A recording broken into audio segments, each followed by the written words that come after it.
the Marathon-class heavy cruiser.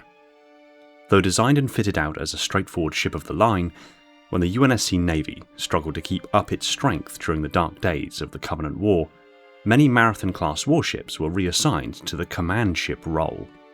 While they were outclassed by the Covenant's own cruisers in countless respects, the Marathon's robust arsenal and its impressive resilience still posed a serious threat to the enemy, allowing it to endure all 3 decades of the war.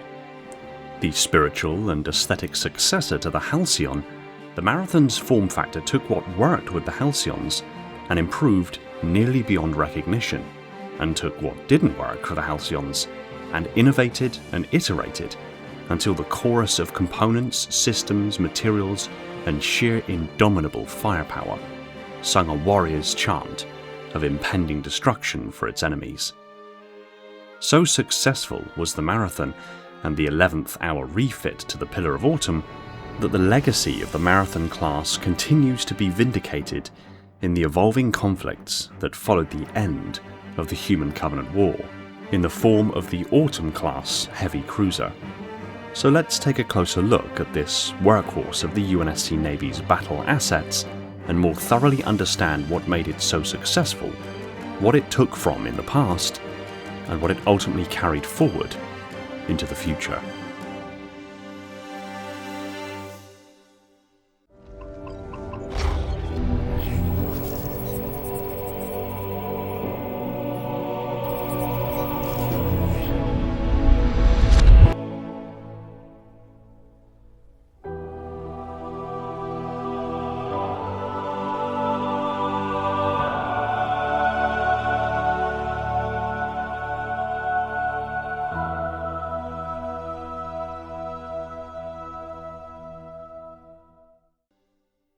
Hey everyone, and welcome back to Installation 00.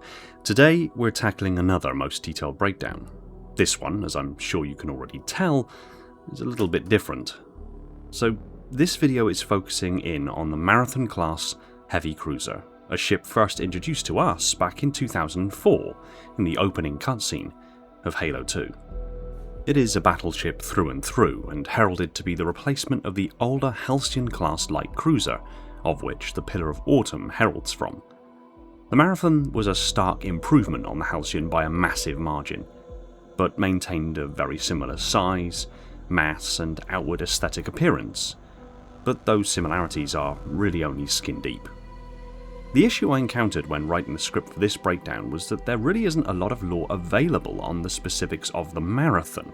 However, since the Halcyon was its predecessor, the Autumn underwent upgrades likely inspired by or taken directly from the Marathon, and both of them were supplanted by the new Autumn class heavy cruiser.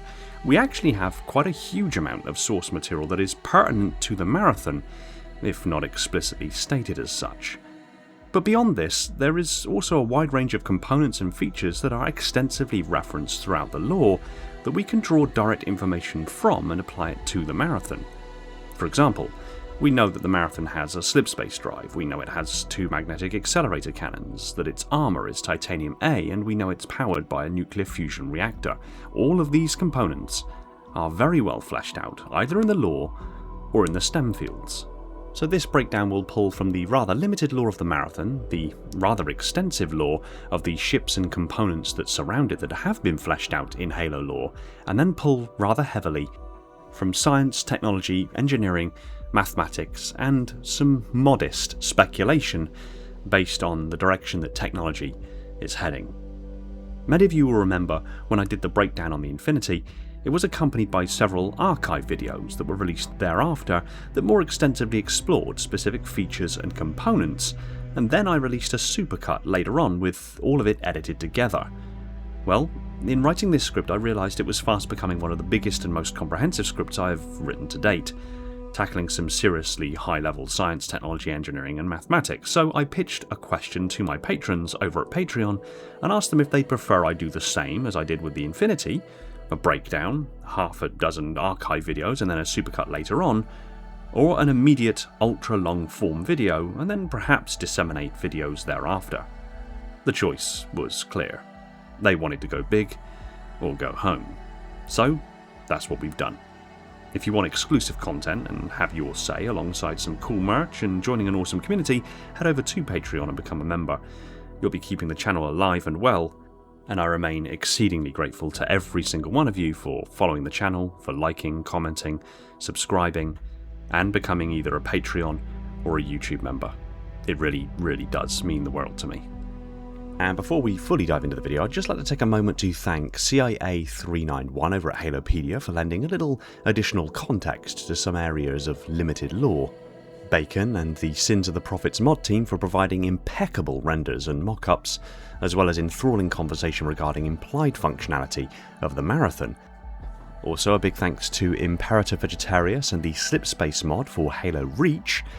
Given the Marathon only appears in a couple of cutscenes for a few seconds across the whole expanse of the games, this mod was invaluable for getting B-roll that wasn't just the same few seconds cut and pasted for nearly 3 hours. And final thank yous to Anna's Gaming Corner and Lunar Abyss for additional B-roll. You can find links to Halopedia, the Sins of the Prophets mod, the Slipspace mod, and Anna's and Luna's YouTube in the description down below. So, with all that said and done, this is my dissertation, if you will, and quite possibly my magnum opus to this point, on the Marathon-class heavy cruiser and all of the exquisitely nerdy detail contained within. I truly hope you enjoy. The Marathon-class heavy cruiser was one of the most important capital ships fielded by the UNSC Navy during the Human Covenant War. Manufactured by Synoviet Heavy Machinery with major construction taking place out of Mars, the Marathon represented a decisive step forward in human cruiser design. It was built as the replacement for the aging Halcyon class light cruiser, a venerable but increasingly obsolete vessel whose unusual early over-engineering had made certain examples extraordinarily durable, but whose overall design was no longer sufficient for modern naval warfare. By the early 26th century, the UNSC needed something more capable, something larger, heavier, better armed, and ultimately better suited to the realities of fleet combat. The result was the Marathon, a 1,192 metre long, 12 million ton heavy cruiser clad in nearly 2 meters of titanium A battleplate, armed with twin, heavy coil magnetic accelerator cannons, extensive missile batteries, autocannons, point defense systems, fusion rockets, Marines, ODSTs, Pelicans, and in rare carrier refit configurations, even a substantial complement of longsword strike fighters. One particularly interesting detail is that the Marathon-class vessels are seen being constructed on the surface of Mars. At first that may seem strange for a warship not designed for atmospheric operation, but Mars actually makes a tremendous amount of sense as a shipbuilding world. It has major industrial infrastructure, a long-established human presence, and most importantly, only around 0.38 g of surface gravity. That dramatically reduces the energy required to lift enormous hulls into orbit, compared with launching from Earth or Reach, roughly around 1 standard G. This suggests a likely construction process that Synoviet may have built the reactor's primary hull and superstructure planet-side until the vessel was vacuum-rated and structurally self-supporting, then used launch assist systems like the R7 thrusters, external thrust couplings, and orbital transfer infrastructure to lift the incomplete hull into orbit. Once there, the cruiser could be captured by an orbital shipyard cradle and fully outfitted for service. Reactors commissioned, max aligned, armour completed, Slipspace drive calibrated, weapons magazines loaded, crew systems finalised, and classified military equipment installed. Where the Halcyon had been undergunned and inefficient, the Marathon was a true ship of the line. It was not the largest ship in human service, nor the most advanced warship humanity would ever build, but for much of the war, it was one of the Navy's most important heavy assets. So before we examine its armour, reactors, engines, slipspace drives, max missiles, hangars, and battlefield doctrine, it's important to understand what the Marathon truly represented. The Marathon-class heavy cruiser is a UNSC Navy heavy cruiser manufactured by Soviet Heavy Machinery, entering service around 2520 as the replacement for the ageing Halcyon-class light cruiser. Its confirmed dimensions are, quite honestly, enormous. 1,192 metres long, 293 metres wide, and 375 metres tall, with a listed mass of approximately 12 million tonnes. It's powered by a fusion reactor propelled by fusion drives, consisting of 2 primary and 4 secondary drives, and equipped with a Shaw Fujikawa translight engine for faster-than-light slipspace travel. In combat terms, the Marathon carries 191 centimetres of titanium A battleplate, making its armour nearly 2 metres thick across key protected regions. Its standard complement is around 1,000 personnel, including Navy crew, Marines and ODSTs. Its primary armament consists of 2 49 F9A1 magnetic accelerator cannons, supported by 70 M58 Archer missile pods, 26 M40 Longbow missile pods, 5 fusion rockets, 6 M66 Sentry Autocannons and 12 M810 Helix point defence guns. A rare carrier refit configuration could also sacrifice missile pods and cargo capacity for expanded hangar space, but we'll touch upon that shortly. To understand the Marathon-class heavy cruiser, we first have to understand the cruiser lineage that came before it. The Marathon did not emerge in isolation, it was part of an evolutionary chain.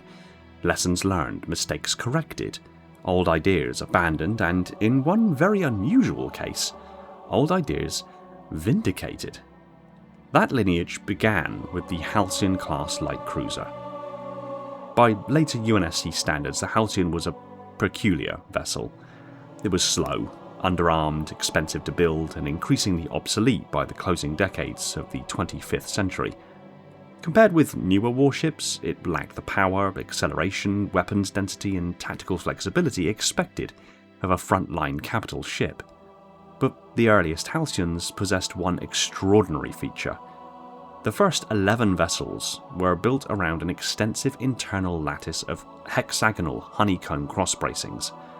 This structure ran throughout the ship's interior, creating a dense network of redundant load paths and reinforcement cells. It made those early Halcyons astonishingly tough, not fast, not elegant, not efficient, but brutally difficult to kill, and accounted for a huge amount of their 11 million ton mass, considering how thin their armour was. But of course the problem was cost and mass. The honeycomb superstructure was heavy, complicated, expensive, and ultimately judged to be over-engineered. Later Halcyons were built with simplified internal structures, reducing construction burden but also removing the very feature that made the earliest examples so absurdly durable.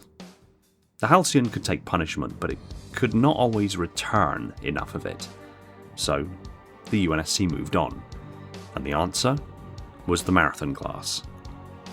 Built to replace the Halcyon, the Marathon was superior by almost every conventional metric.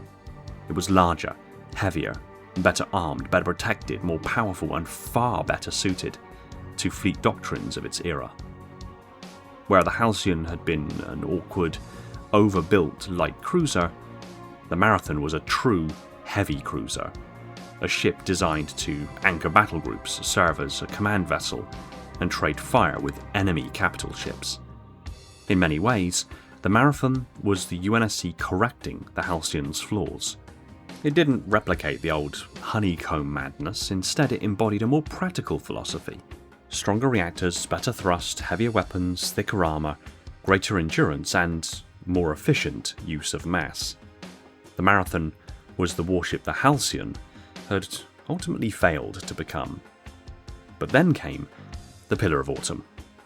The Autumn was one of those original Halcyons, one of the rare early ships that still possessed the extensive honeycomb cross-bracing dismissed decades earlier as excessive.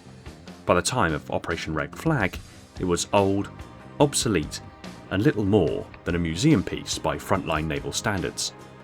But precisely because of that rare internal structure, it had something newer ships lacked: survivability, baked directly into its bones. When the UNSC selected the Pillar of Autumn for Operation Red Flag, they did not simply reactivate an old cruiser, they transformed it.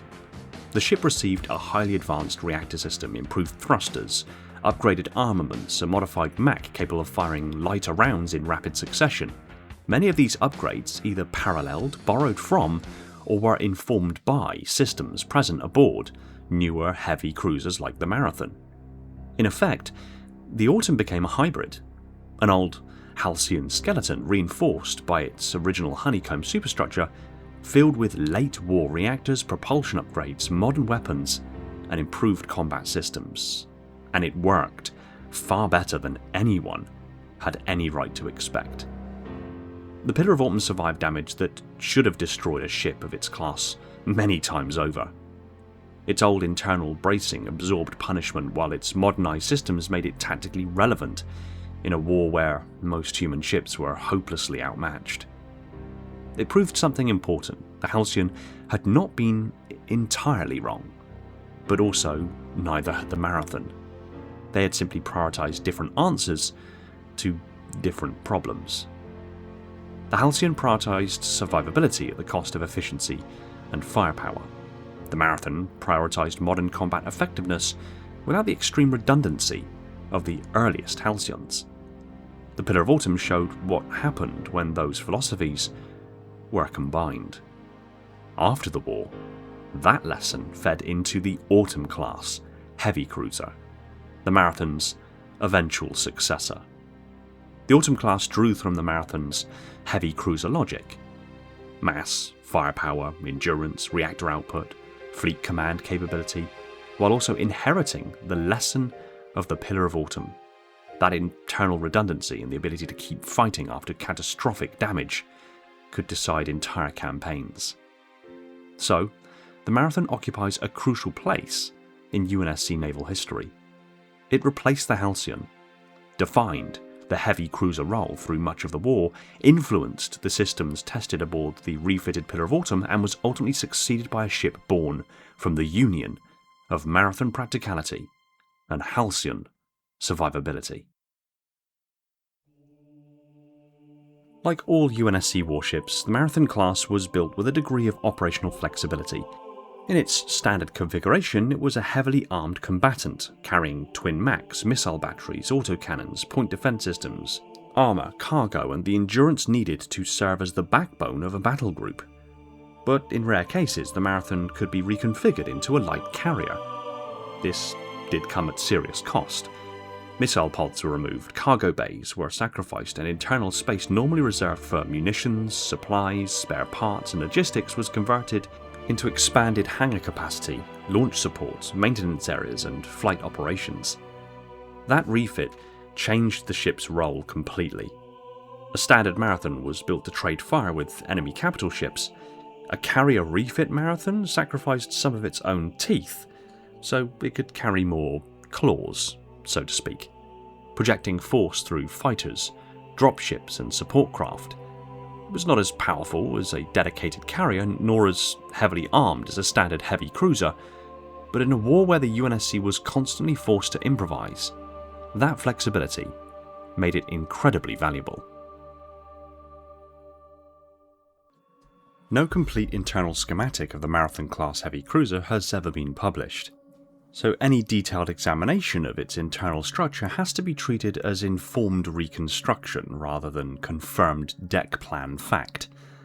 But between the ship's exterior geometry, its known dimensions, its listed systems, established UNSC naval design conventions, and comparison with better documented vessels like the Halcyon class, the Pillar of Autumn, among others, we can still make some strong deductions about how the Marathon is likely put together. The first thing to understand is that the Marathon is not simply a hollow armoured vessel filled with rooms. It is built around its systems. Its hull shape is governed by the placement of its twin mechs, fusion reactor, slipspace drive, engine block, missile systems, armour belts, hangars, crew spaces, and troop deployment infrastructure. In other words, the Marathon's body is not arbitrary. Its exterior is the visible consequence of everything the ship needs to do internally.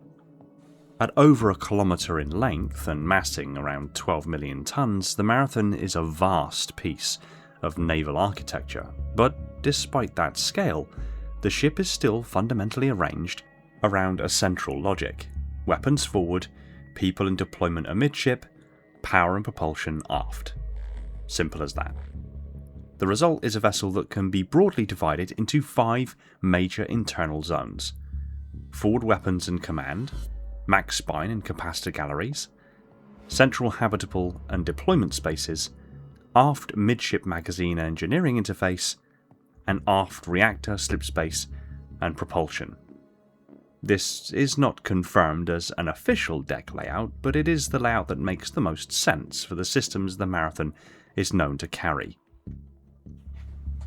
At the heart of the Marathon is almost certainly a heavy internal spine or keel. This would not be a single simple beam, but a massive longitudinal superstructure running through the vessel and connecting the bow weapons and command block to the aft reactor and propulsion assembly. This spine would carry the major structural loads of the ship.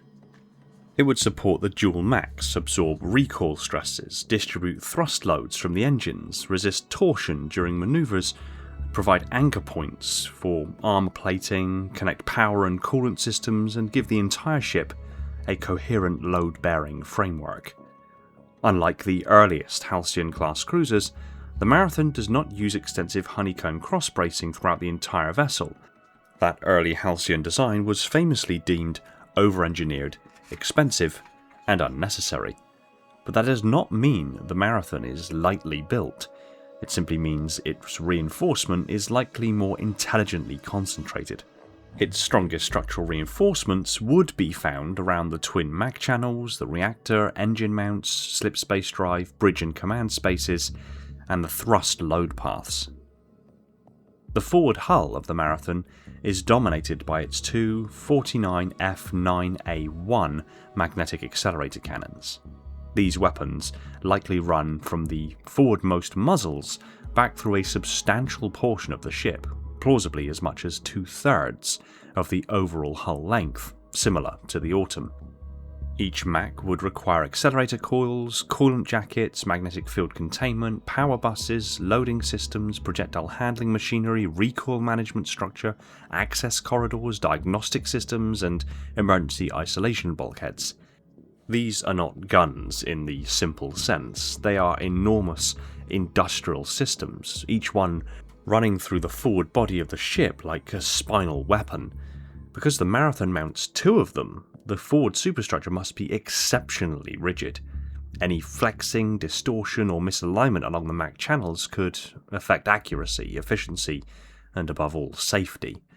This means the bow must be one of the most heavily braced portions of the entire vessel. The lower forward hull also appears to contain a possible gravitic launch aperture positioned approximately 125 meters below and 150 meters behind the lower MAC muzzle. At first this seems dangerously close to the main guns, but the geometry actually makes sense. The suspected launch system is offset below and behind the firing axis, meaning departing craft would not launch directly into the MAC line. Instead, they would be accelerated downward and away from the ship, banking port or starboard immediately after departure. This kind of system becomes especially plausible when you consider the Marathon's manufacturer. The Marathon was built by Soviet heavy machinery, the same industrial lineage associated with the Halberd-class destroyer, a marginally older vessel that used gravitic assist launch systems considered cutting edge when the Halberd entered service. Given that the Halberd predates the Marathon by only around 12 years, it's reasonable to infer that Soviet would carry that innovation forward into its later, larger cruiser design, not necessarily as a direct copy, but maybe as a matured technology.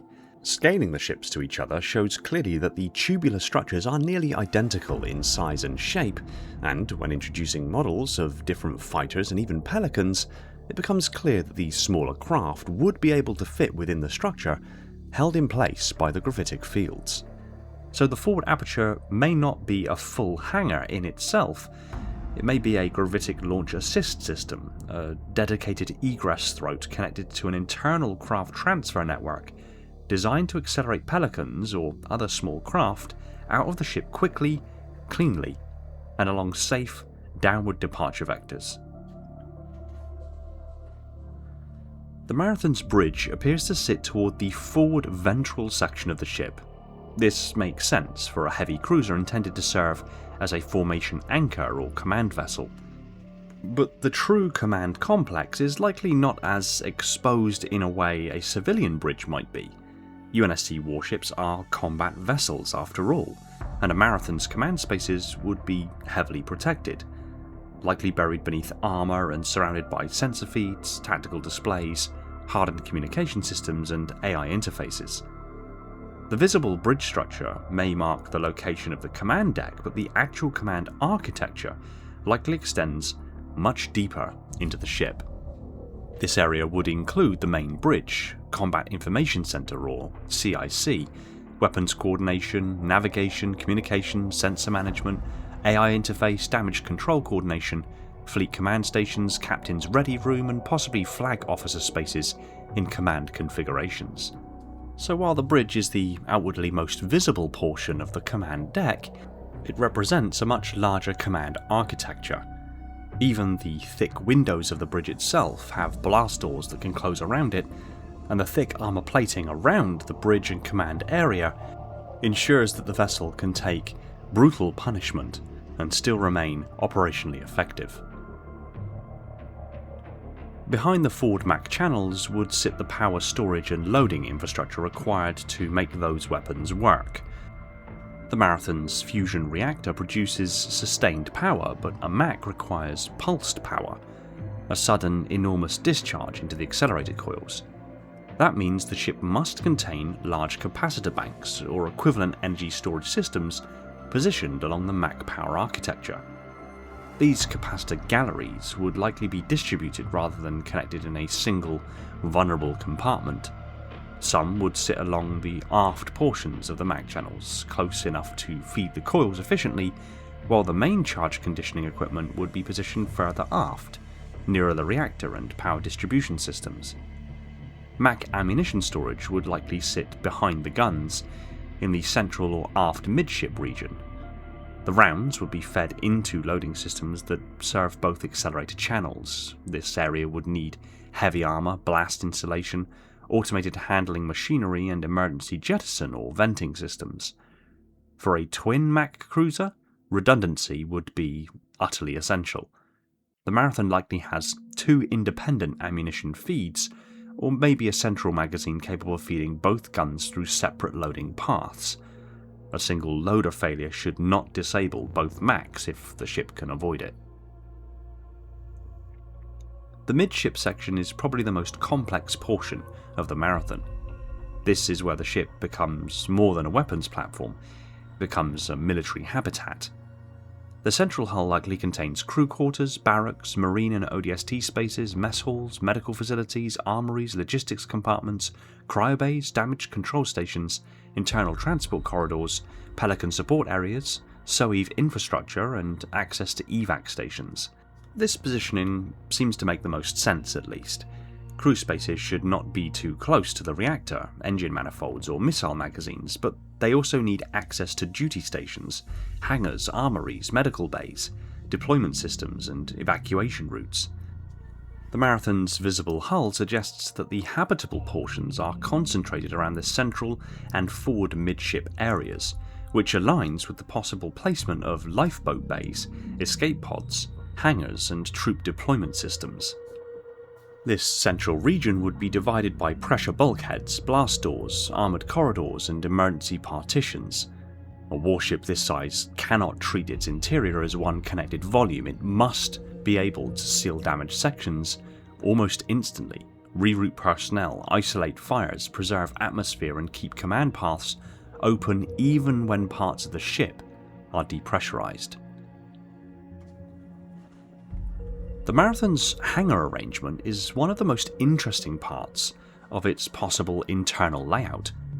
Based on the exterior geometry, the ship appears to support at least 2 major ventral, hangar or flight deck spaces, along with a possible forward gravitic launch system.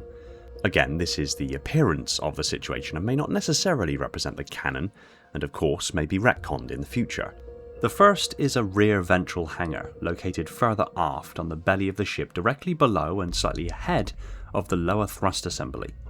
This likely serves as the broader utility hangar, handling general arrivals, departures, cargo transfer, maintenance, refueling, rearming, and logistical support. It is well placed for connection to cargo spaces, engineering support, spare parts, and rear internal transport routes. The second is a forward of a midship ventral hangar, positioned closer to the ship's assault and habitable zones. This hangar appears to sit between armoured protrusions that could provide a degree of cover or channeling for approaching craft. Incoming Pelicans could approach along a lower trajectory, partially masked by the surrounding hull geometry, and dock under AI-assisted control. The clearance between the 2 large armoured protrusions is large enough to hold a longsword, so clearance for ships like Pelicans would be a non-issue. In addition to this, the forward midship hangar makes enormous logistical sense because it sits closer to the troop spaces, armories, medical facilities, and the SOEV deployment infrastructure affectionately called Hell's Waiting Room. A Pelican carrying Marines or wounded personnel would not need to dock at the rear of the ship and then move people hundreds of meters through internal corridors. Instead, it could arrive closer to the ship's combat deployment core. From there, craft could be serviced, loaded, and moved through a much shorter internal transfer system to the forward gravitic-assisted launch aperture. And on that note, although this assisted launch aperture isn't confirmed in the lore, the hexagonal tubular structure that exists above and extends in front of the bridge does bear a striking resemblance to the same structure on the Halberd-class destroyer. And furthermore, when 2 images of these ships are scaled appropriately to each other, the size of the aperture on the Halberd matches almost exactly the dimensions of the one found on the Marathon. The hangar on the Halberd-class vessels was state-of-the-art at the time of its introduction, featuring a specialised set of gravity generators that can decelerate incoming small craft or accelerate them at launch. Traditional electromagnetic launch hooks and arrestor cables are still fitted for emergencies. Given the Halberd and the Marathon are both made by Synoviet Heavy Industries and the Halberd predates the Marathon by only 12 years, it does stand to reason that the ship would have something like this installed into it if it was such an immense innovation on their earlier Halberd. And combined, this creates a 3-part flight deck architecture: a rear ventral hangar for general operations and support, a forward midship ventral hangar for tactical docking and rapid turnaround, and a forward gravitic launch assist, the dedicated rapid launch aperture. This arrangement mirrors the design logic seen in UNSC frigates, where craft can be recovered through one bay, moved internally and launched through forward-facing doors. The Marathon simply scales that philosophy up to heavy cruiser size. The result is an efficient combat aviation system.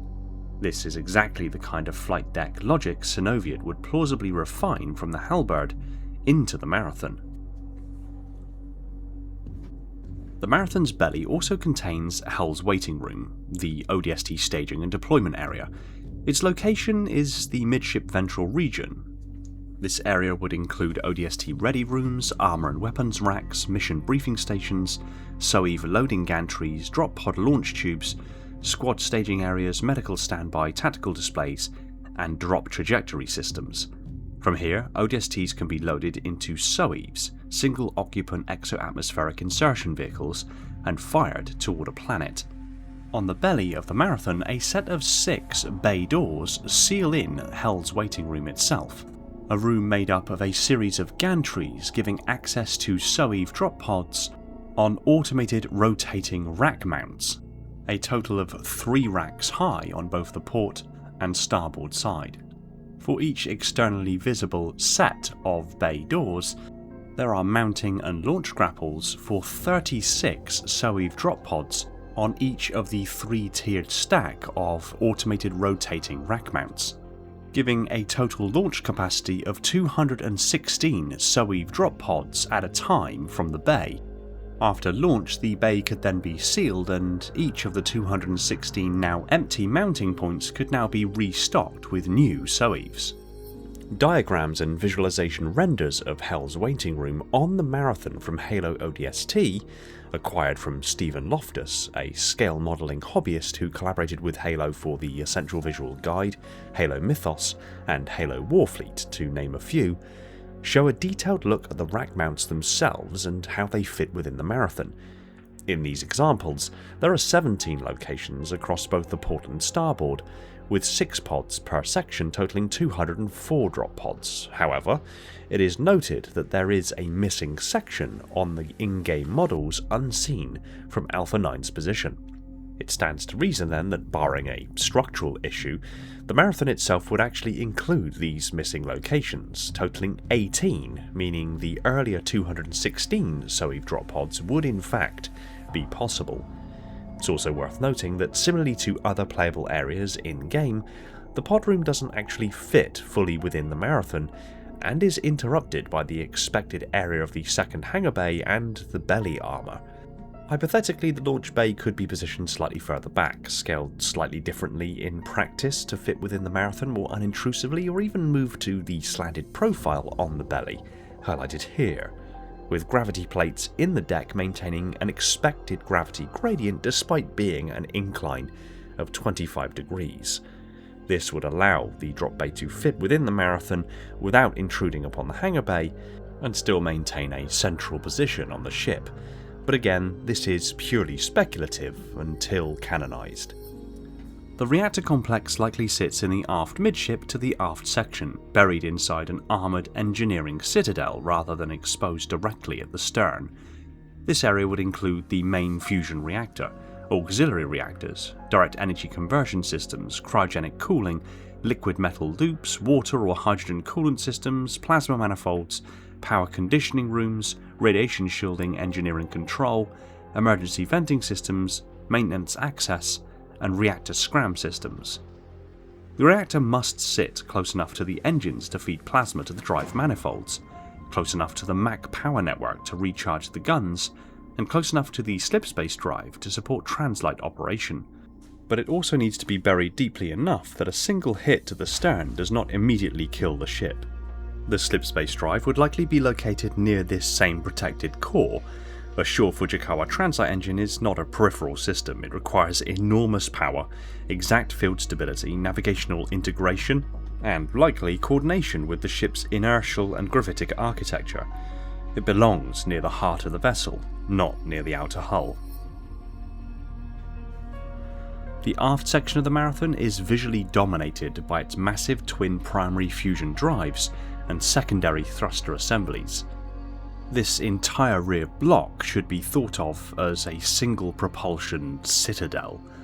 It likely contains the primary fusion drive nozzles, secondary fusion rockets, plasma manifold trunks, variable area exhaust systems, thrust vectoring hardware, higher order manifolds, engine cooling systems, reaction mass injection, structural thrust couplings, inertial compensation nodes, emergency vent systems, and engine maintenance spaces. Because the Marathon's thrust levels are potentially enormous, the engines cannot simply be attached to the stern. The entire aft structure must distribute engine loads to the ship's spine. This is where the ship's physical structure and inertial compensation network become inseparable. Without that integration, the aft end of the ship would try to shove itself through the bow under high acceleration. The outer hull of the Marathon-class heavy cruiser is protected by Titanium A battleplate, the standard high-end armour material used across many UNSC warships. But Titanium A should not be imagined as a simple slab of metal bolted onto the outside of the ship. It is far more sophisticated than that.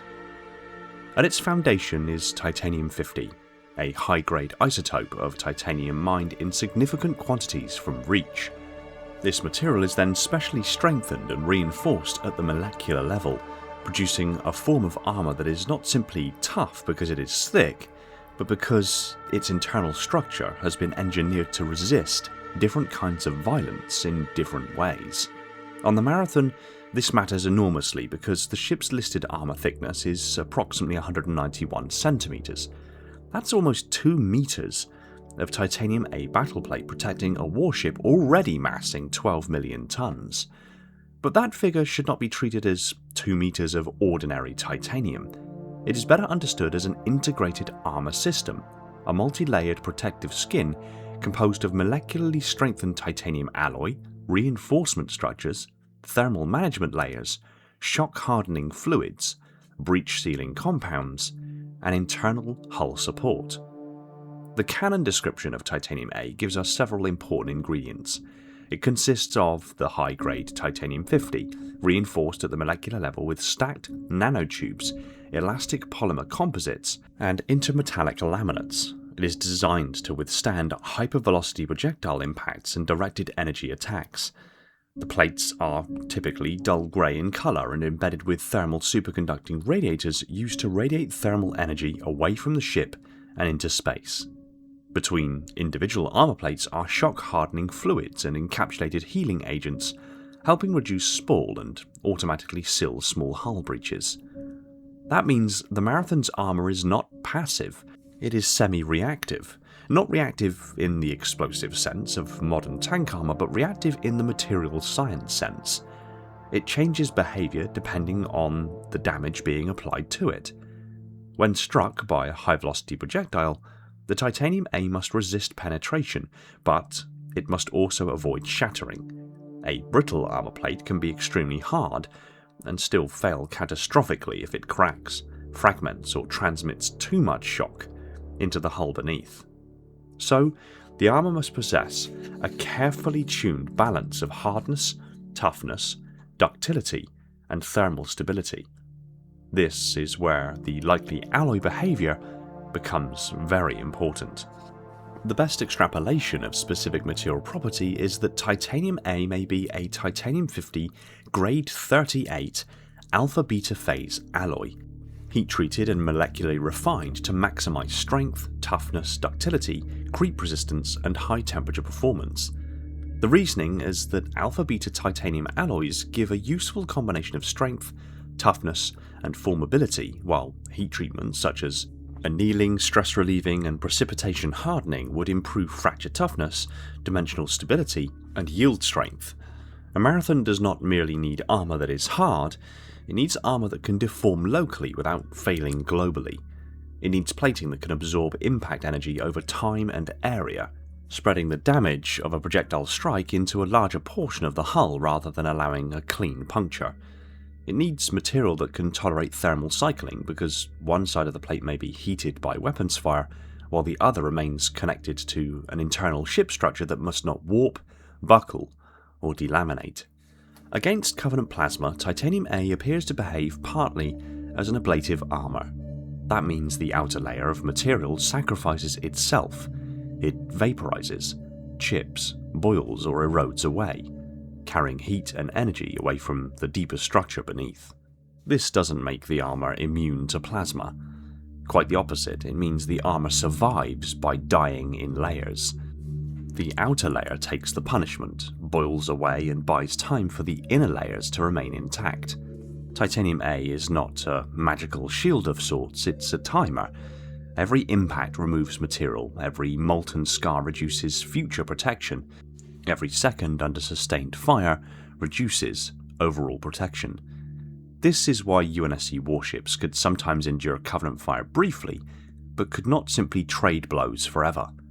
The armour could resist, absorb, deform, radiate, and ablate, but eventually directed energy weapons would overwhelm the material's ability to move heat away fast enough. The embedded thermal superconducting radiators are part of this defence system. Under normal operation, they help move heat generated by the ship's own systems out toward the hull, where it can be radiated away into space.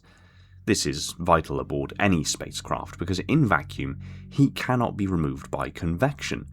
There is no air to carry it away. Heat must be conducted into radiating surfaces, carried by coolant, vented as mass, or emitted as infrared radiation. So the armour is also part of the ship's thermal management system. The Marathon's hull is not merely protecting the reactor, engines, weapons, and crew from the outside universe, it's also helping the ship survive its own internal heat. But this system has a weakness. Thermal superconducting radiators are very useful when heat is coming from inside the ship and needs to be moved outward. They are far less useful when the heat is being dumped directly into the armour by enemy plasma fire. In that case, the armour has already become the heated surface. The radiators cannot magically make that energy disappear. They can help distribute and radiate heat over time by spreading the focused heat of a plasma strike over the entire hull surface as opposed to leaving it focused in one location. But a sufficiently powerful plasma strike can still melt, boil, or overwhelm the local plate before the thermal system can save it. When struck by sufficiently large plasma weaponry, the plate heats up and can become molten or boil away, causing nearby internal air temperatures of compartments on the other side of those armour plates potentially spiking around the impact zones. Against human kinetic weapons, micrometeorites, debris, and conventional missiles, the Marathon's armour would be extraordinary. Against Covenant plasma, it's heroic but temporary in its protection. The layers between the plates add another level of protection. The gaps are filled with shock-hardening fluids, probably non-Newtonian materials containing suspended ceramic particles. Under ordinary conditions, these fluids remain flexible or semi-fluid, allowing the armour system to tolerate vibration, thermal expansion, acceleration loads, and small movements between the plates. But when struck by a sudden shear force, the suspended particles lock together into a temporary hardened matrix, dramatically increasing resistance at the point of impact. This is an elegant solution for spacecraft armour because the armour does not need to be rigid in every condition. In fact, a little compliance is useful. A ship this large expands, contracts, flexes, vibrates, recoils from weapons fire, accelerates under thrust, and absorbs shock from impacts. A perfectly rigid outer shell would transmit too much stress into the superstructure. A layered system with shock-hardening fluids can absorb sudden impacts while remaining mechanically forgiving during normal operations. The same interplate space also contains encapsulated healing agents. These are certainly not repairing catastrophic battle damage, they're not regrowing 2 meters of armour after a plasma torpedo strike, but for small punctures, hairline cracks, micrometeorite impacts, and localized spalling, they are immensely useful. When the armour is breached or fractured, the capsules rupture and release sealing compounds that fill the voids, reduce spall, slow atmosphere loss, and help preserve pressure integrity until damage control teams or automated repair systems can respond. This is especially important because space is not forgiving. A tiny breach in a naval ship at sea level lets in water. A tiny breach in a spacecraft lets out atmosphere. So small hull survivability matters in this context. The Marathon's armour is therefore not just designed to stop catastrophic hits, it's also designed to keep the ship alive and functional after thousands of smaller strikes. Debris impacts, near misses, thermal cycling, vibration, radiation exposure, and localized damage accumulates over long campaigns. There may also be additional radiation hardening layers. There is a possibility of tungsten being layered with titanium A to improve radiation shielding and increase resistance to kinetic and plasma threats. This makes a lot of sense aboard a fusion-powered warship. Tungsten is dense, thermally tolerant, and extremely resistant to heat. It's not light, but the Marathon is not a light ship. Strategic armour zones around the reactor, magazines, MAC channels, bridge, and crew spaces could plausibly use tungsten-enhanced backing layers or laminates. But ultimately, all of this brings us to a very important point. The Marathon's armour would not be evenly protective everywhere. A listed armour thickness gives us a broad figure, but real warships are not uniformly armoured bricks. Protection is distributed according to threat and importance. The thickest and most complex armour would likely protect reactor compartments, MAC channels and capacitor systems, missile magazines, bridge and command spaces, slipspace drive systems, main engineering, crew habitation zones, primary structural keel members and thrust manifolds and engine routes. Less critical areas may use thinner plating, access panels, replaceable armour sections or sacrificial external cladding. The reason behind this assumption is simple. For an object of the dimensions of the Marathon, covered in nearly 2 meters of titanium-50 plating alone across its entire surface of approximately 1.8 million square meters and literally nothing else, no weapons, no reactors, no internal corridors or spaces, no engines or anything, would have a mass of 15.6 million tons, which is over 3 million more than the listed mass of the ship.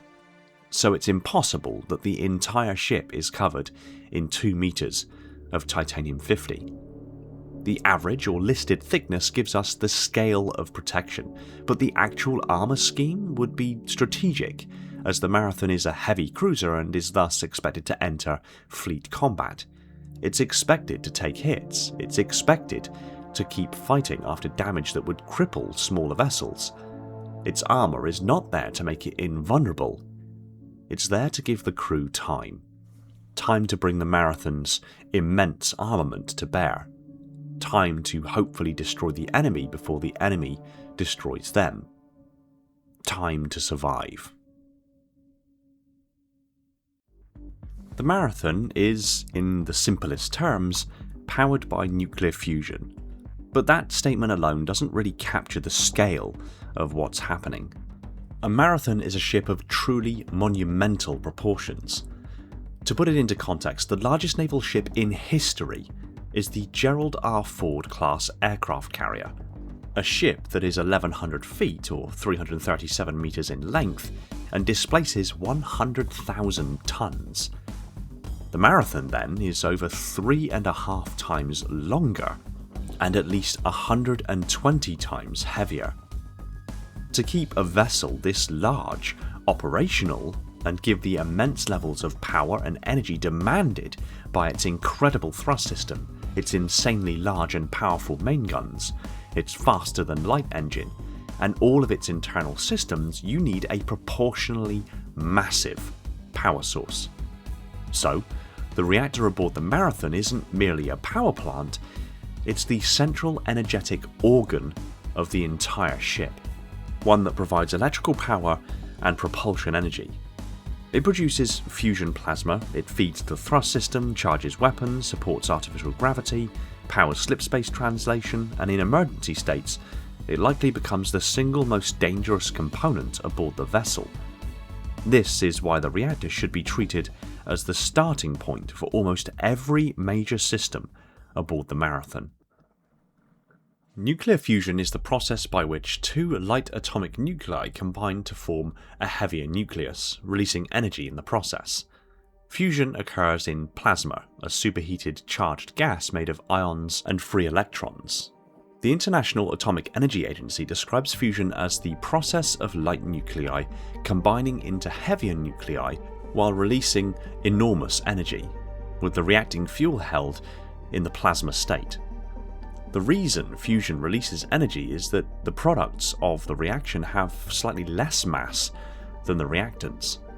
That missing mass is converted into energy according to Einstein's mass-energy equivalence, the E=mc² equation. This is the key to the whole system. Fusion does not create energy from nothing, it converts a tiny amount of mass into energy. But because the speed of light squared is such an enormous number, even a small amount of conventional mass produces a colossal release of energy. The problem is that atomic nuclei are positively charged, meaning they repel each other like magnets. To fuse them, you need to force them close enough together for the strong nuclear force to take over. That requires extreme temperature, pressure, confinement time, or some combination of all three. In modern real-world fusion research, this is usually attempted through magnetic confinement, such as a tokamak, or inertial confinement, such as powerful lasers compressing fuel pellets. For the UNSC, 500 years of development means they have solved the core problem. They can initiate, confine, regulate, extract power from, and weaponize fusion in extremely compact military systems. They have long since passed the issues of breaking even, getting more energy out of the system than needed to initiate it, and have scaled this technology to incredibly large and incredibly small form factors. The basic lore information says the UNSC warship fusion reactors use deuterium reactions. Deuterium is a heavy isotope of hydrogen. Ordinarily, hydrogen has one proton, while deuterium has one proton and one neutron. It is vastly more abundant and easier to source than tritium. Deuterium can be extracted inexpensively from seawater, while tritium is produced usually from lithium. On the entire planet Earth, there is as little as 20 kilograms of tritium, while there is approximately 50 trillion tons of deuterium. That gives you a very clear picture as to why the UNSC used deuterium.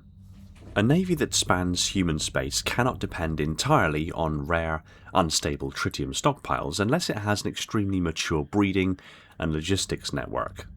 Deuterium is a much more practical naval fuel. Water is everywhere. Ice is everywhere. Hydrogen-bearing compounds are everywhere. A deuterium-based fuel economy makes sense for a fleet that must operate across colonies, shipyards, refueling stations, and remote battle lines. However, there is a complication. A pure deuterium-deuterium reactor is much harder to run than a deuterium-tritium reactor. Deuterium to tritium fusion is the easiest major fusion reaction to ignite and produces about 17.6 megaelectron volts per reaction. This is why modern fusion research generally focuses on deuterium to tritium fuel first. Deuterium to deuterium fusion is much harder. It requires higher temperatures and has lower reaction rates, but it does have one major advantage. The fuel is much easier to obtain. Deuterium to deuterium fusion has two major branches. In one branch, two deuterium atoms fuse into a helium-3 nucleus, plus the release of a neutron and 3.27 megaelectron volts of energy. In the other, two deuterium atoms fuse into a tritium atom, the release of a proton, and releases 4.03 megaelectron volts per reaction. In simplified terms, one branch produces tritium and a proton, while the other produces helium-3 and a neutron, with both reactions releasing enormous amounts of energy. And it's at this point that things get extremely interesting. If the UNSC reactors begin with deuterium, then a deuterium-deuterium reactor naturally produces both tritium and helium-3 as reaction products. These products are not waste in a mature reactor, they are a valuable second fuel. The tritium can then react with the deuterium.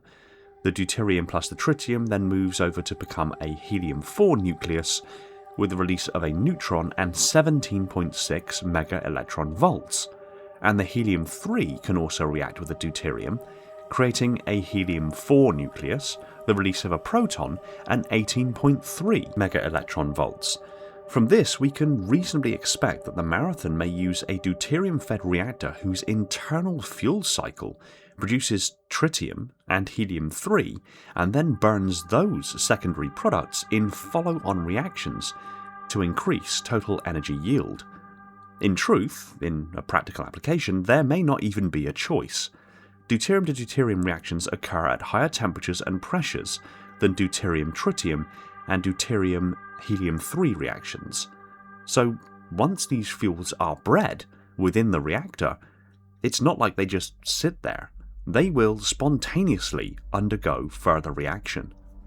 The reactor is deuterium-based because deuterium is the primary feedstock, but the actual operating plasma may contain deuterium, tritium, helium-3, protons, helium nuclei, neutrons, and other charged reaction products depending on the reactor mode.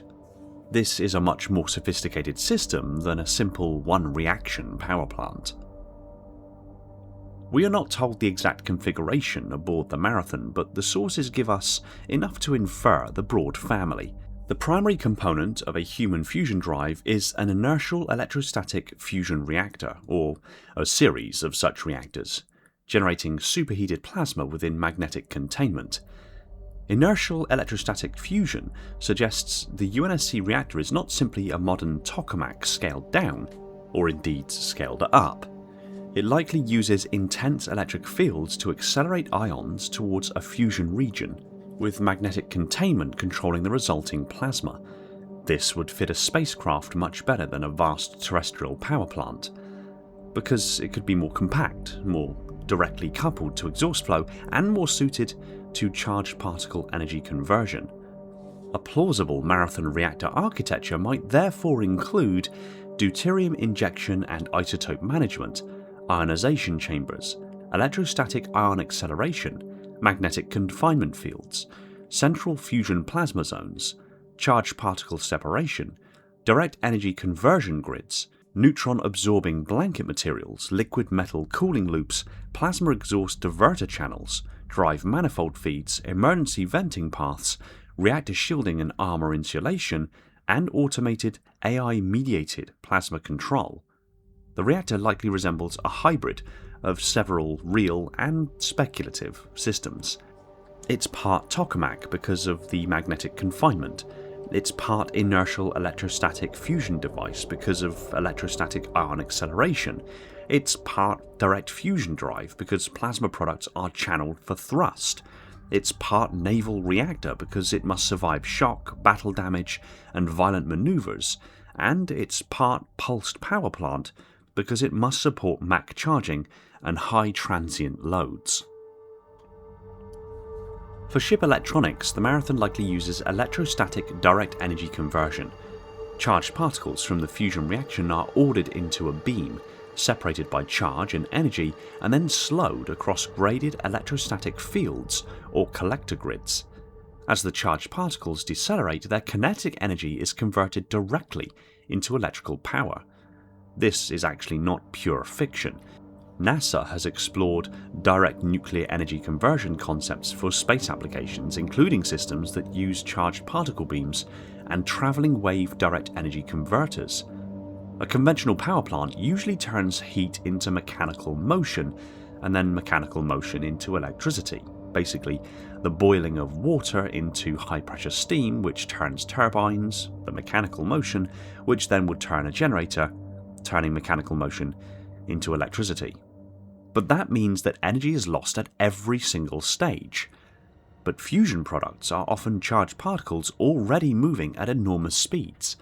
If you can capture and decelerate those charged particles directly, you can turn their kinetic energy into electrical power without the use of a steam turbine. For spacecraft application, that is absolutely ideal. It reduces mechanical complexity, it reduces moving parts, it reduces turbine mass, it improves power density, it works in microgravity, and it integrates beautifully with plasma propulsion. The challenge is not all fusion products are charged. Neutrons, by their very name, are electrically neutral, so you cannot capture them directly with electrostatic fields. Neutron energy becomes heat, radiation damage, activation, and shielding burdens.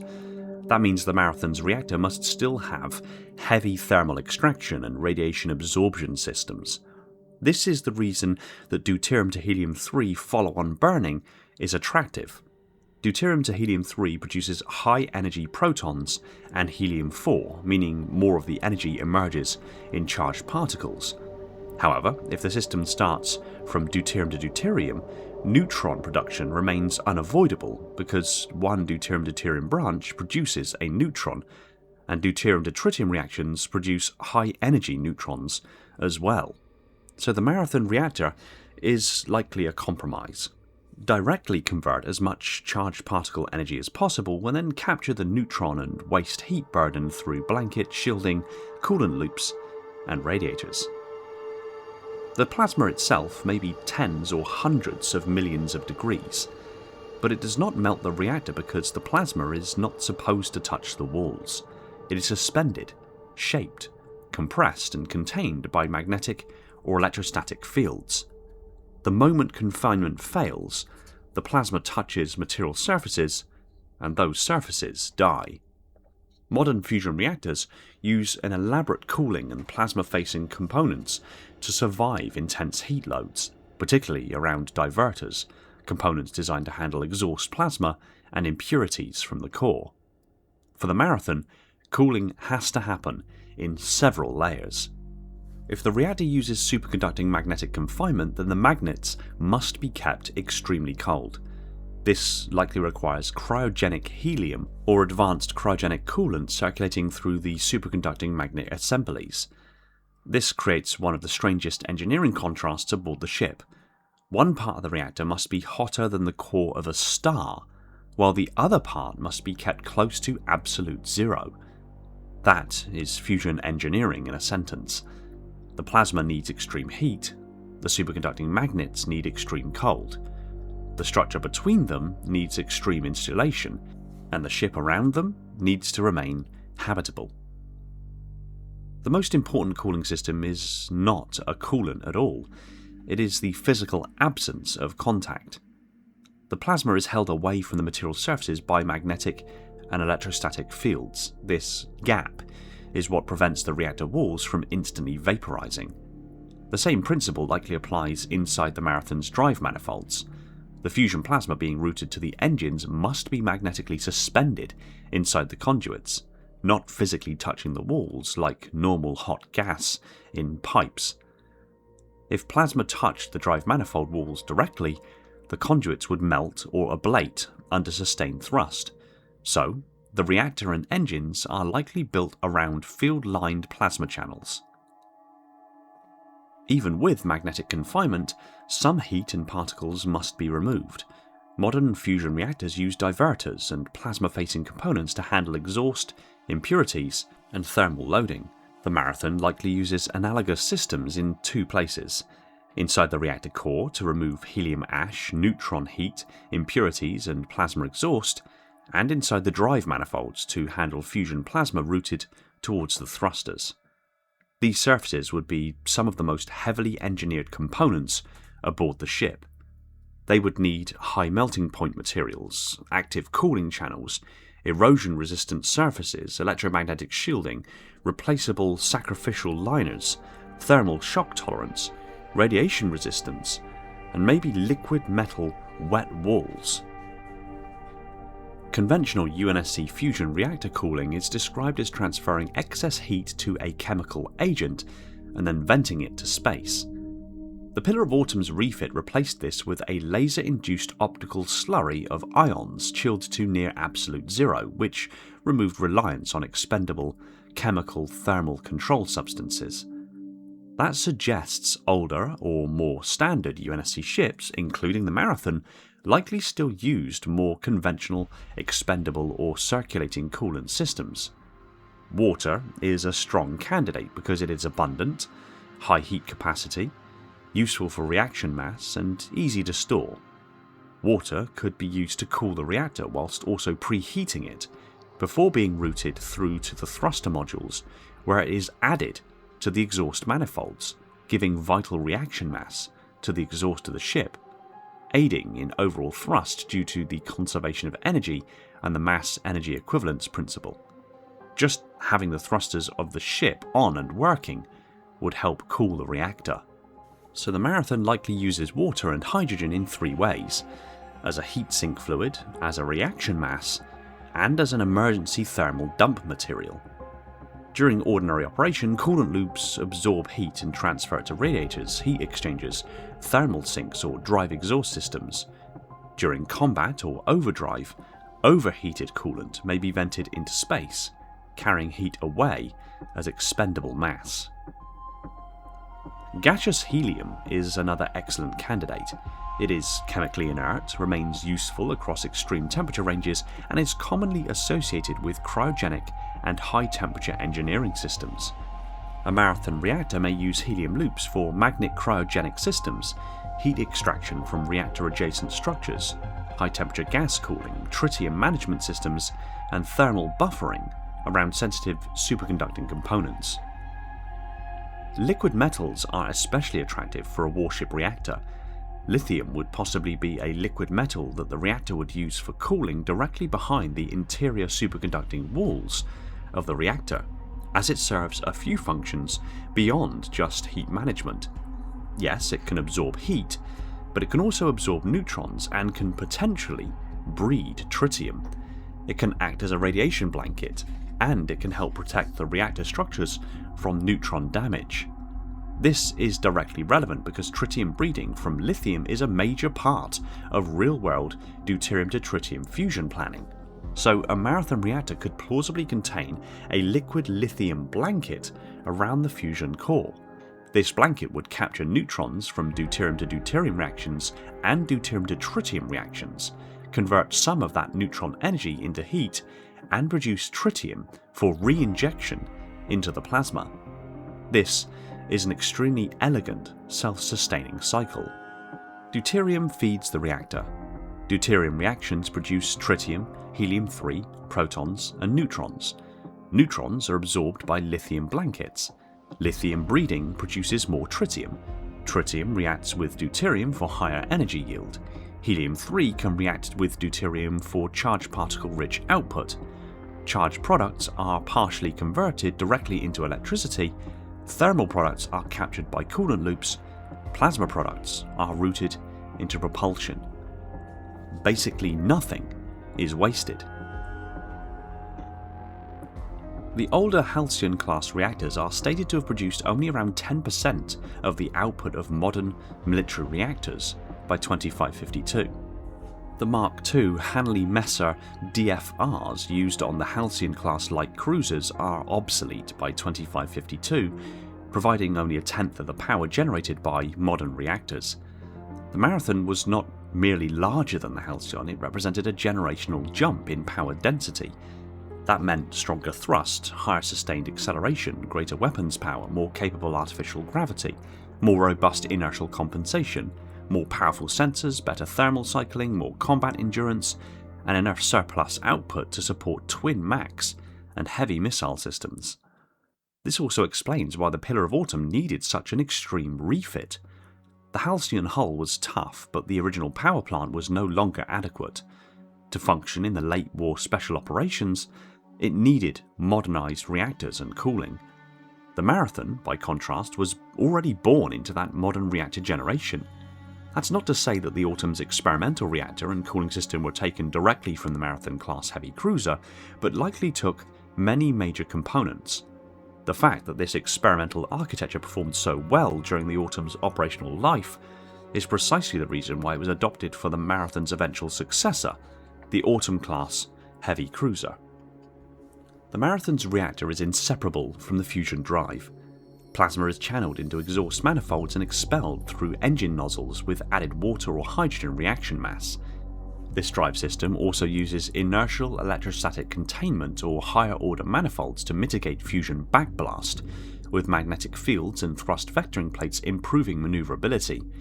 The reactor produces fusion plasma. Some charged products are harvested electrically, but plasma is routed into the propulsion system, where additional reaction mass is injected. The exhaust is then shaped by manifolds, and the plume exits through primary and secondary nozzles. So the Marathon's reactor is not buried in the ship as a passive power source, it is physically and functionally connected to the drive system.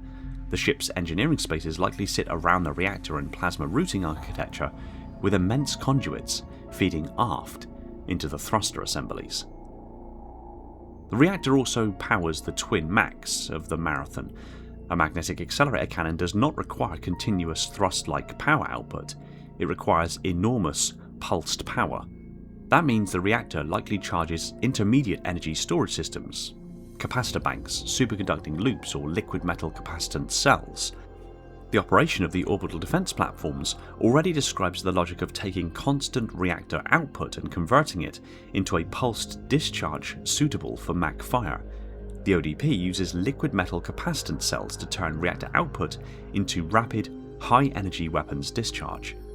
A Marathon would use a smaller version of the same basic principle. The reactor produces steady power, capacitors store it, Mach cores discharge it, the ship absorbs the recoil, the reactor begins recharging the system. This means the reactor has to support both continuous loads and transient loads. Continuous loads include engines, life support, artificial gravity, sensors and electronics, while transient loads include the MAC-fire, emergency thrust, point defense surges, shield equivalent field systems, if any, and slipspace drive preparation. So the Marathon reactor is not simply high output, it must be extremely responsive. Fusion reactors are often described as safer than fission reactors because a runaway meltdown is much harder. The International Atomic Energy Agency notes that fusion does not produce the same long-lived, high-activity waste profile as fission, and that a fusion reactor meltdown is practically impossible in the terrestrial power plant context. But aboard a UNSC warship, this issue is different. The danger isn't a conventional meltdown. The danger is a magnetic confinement failure, plasma breach, coolant loss, neutron blanket rupture, reactor overpressure, manifold backflow, emergency vent failure, MAC capacitor explosion, reactor mass detonation, drive plume instability, or deliberate reactor overload. The Pillar of Autumn shows how catastrophic a damaged or overloaded UNSC fusion system can become, with its reactors being destabilised and producing a thermonuclear scale event. For the Marathon, and indeed all UNSC ships, reactor compartments would therefore be amongst the most protected areas of the ship. They would include multiple blast bulkheads, radiation shielding, automated lockdown systems, emergency cooling, plasma dump channels, magnetic quench systems, reactor scram protocols, AI-controlled stability monitoring, remote maintenance drones, and sacrificial venting pathways to space. In a combat situation, engineering is not just maintaining the ship, engineering is preventing a contained star from becoming an internal weapon. The Marathon-class heavy cruiser is not a spacecraft in the conventional sense as far as we currently understand it. At over 1 kilometre in length, this vessel is truly colossal, which means the engineering required to actually make the thing move sits at a level that pushes material properties up to, and in many cases, far past their structural limits.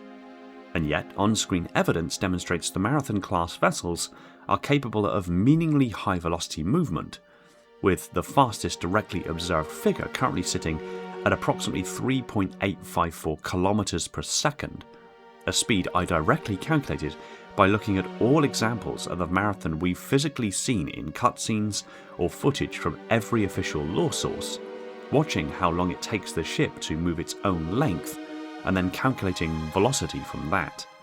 This velocity will be the measuring stick for calculations we'll make later. Now, that does not represent a confirmed maximum speed. In space, maximum speed is the wrong way to think about motion. A spacecraft does not have a top speed in the same way an aircraft, car, or naval vessel does. Instead, it has acceleration, reaction mass, reactor output, heat tolerance, structural limits, navigational safety limits, and enough distance to slow down again. So the real question isn't how fast can the Marathon go? The real question is, how long can the Marathon keep accelerating before physics, fuel, heat, mission requirements, or battlefield conditions force it to stop? This is where the Marathon becomes highly impressive. The ship's engine arrangement appears to consist of 2 larger primary fusion rockets and 4 compact auxiliary fusion rockets. The primary engines are likely to be the Boglin Field's Starfire 4 fusion rockets. This is speculative, but based on the fact that the Pillar of Autumn was refit for Operation Red Flag, and one of the major overhauls was modern thrust systems, as the original provided only 10% the thrust of modern military equivalents. And practically the only modern ship of the time that matched the Halcyon in size and form factor was the Marathon. So if the Autumn's quoted upgraded engines are the Starfire 4s, then it's likely these are the same engines in the Marathon. The thrusters are powered directly by the main reactor core, with plasma generated by the reactor channeled into 2 enormous exhaust manifold bundles, totaling 20 individual drive exhaust conduits each. These conduits vector the fusion exhaust into the main engine nozzles, using the drive exhaust system itself as reaction mass. This means the Marathon's drive system is not simply drawing electrical power from the reactor and running a separate engine. The engine is part of the reactor's energy architecture. The same fusion process that powers the ship also provides the plasma flow that pushes it. That makes the propulsion system a direct fusion drive or vectored fusion exhaust system, rather than a conventional thermal rocket. The Marathon's primary thrusters are the heart of the system. These are the two large Boglin-filled Starfire 4 fusion rockets mounted at the rear of the vessel.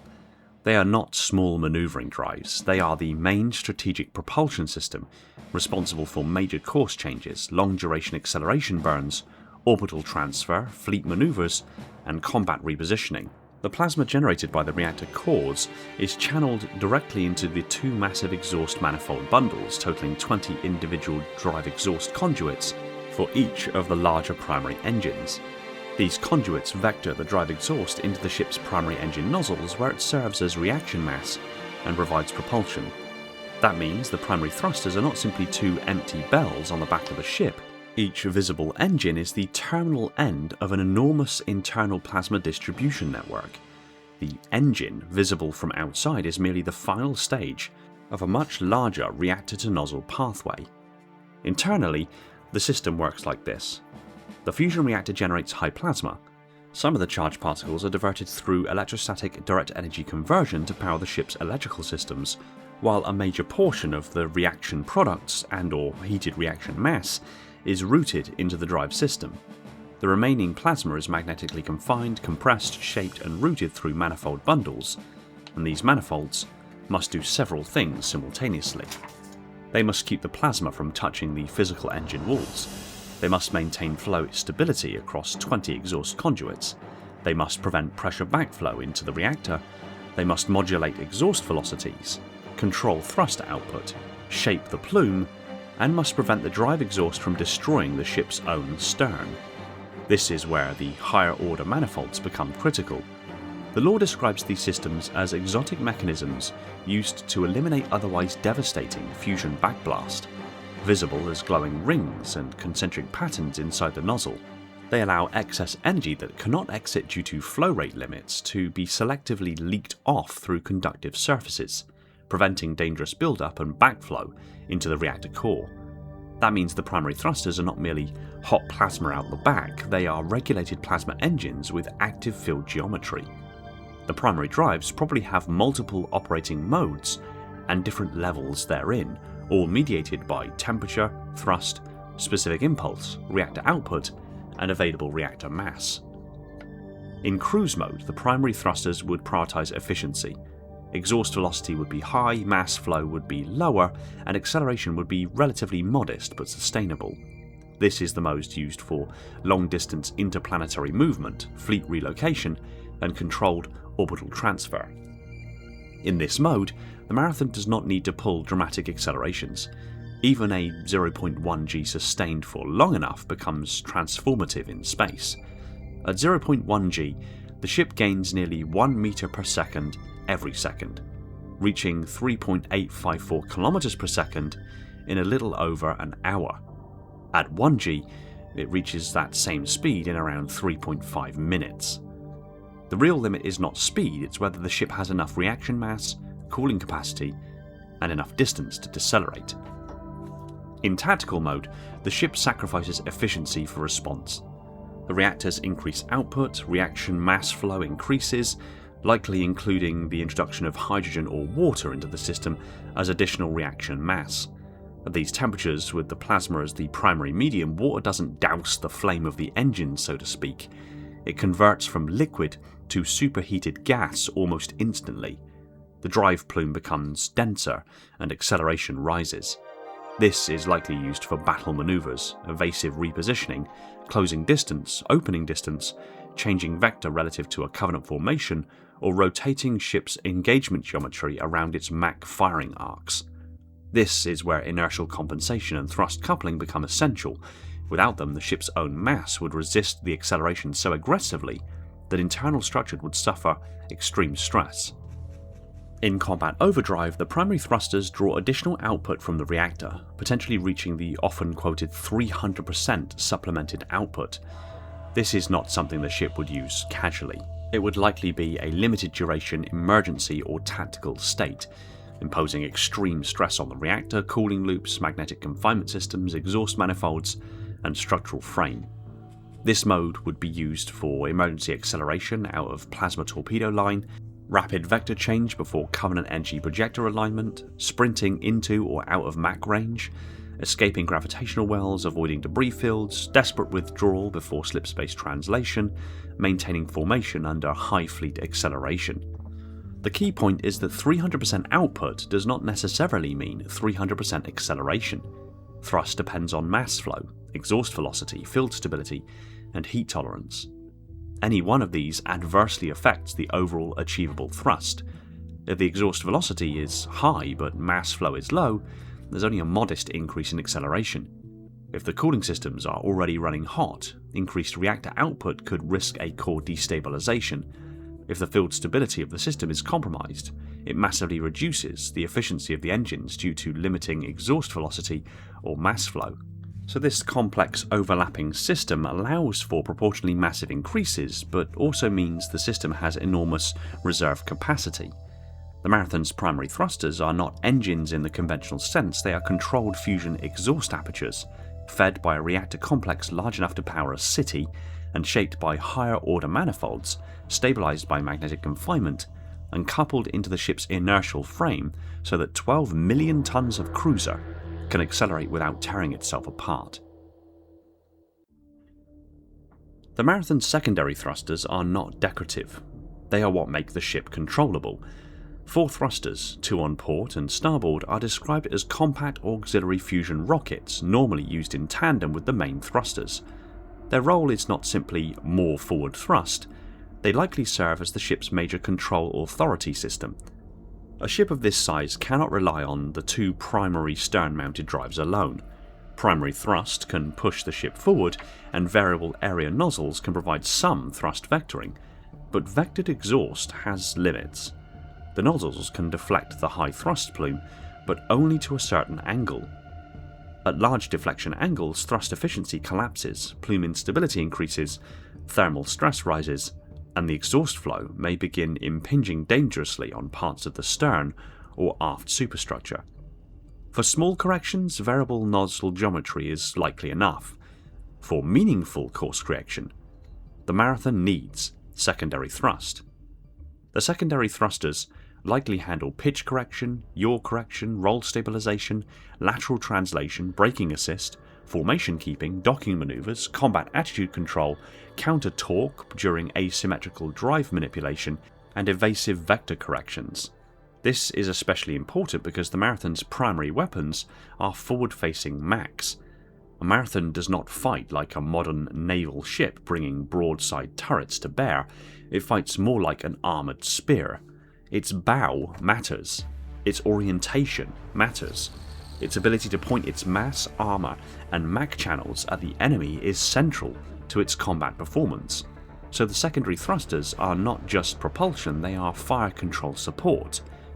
If the ship needs to bring its Machs onto target, it must rotate or translate a 1.2 kilometre, 12 million ton object with extreme precision. That can't be done quickly with primary thrust alone. This is where the secondary thrusters and likely gravitic control systems likely work together. The secondary fusion rockets provide real momentum exchange, actual Newtonian force. The gravitic inertial systems reduce the internal consequences of that force and may assist in rotating the ship by manipulating effective mass distribution or local inertial gradients. A useful analogy is a person turning a heavy object in water. The object is still massive, but if buoyancy reduces its effective weight, it becomes easier to manipulate. The Marathon's gravitic systems may not reduce mass, but they may reduce local inertial stress, allowing thrusters to produce attitude changes without overloading the hull. This becomes especially important during high-speed movement. At 3.854 km per second, changing course is not like turning a car.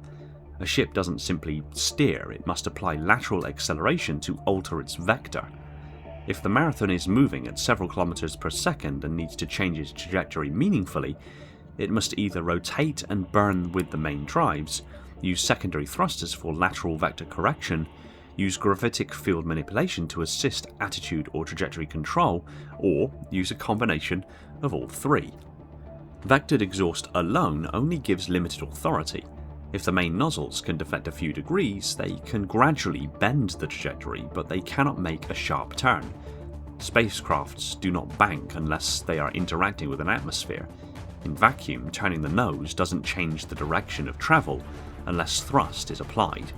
So a Marathon changing course at high speed likely performs a sequence like this.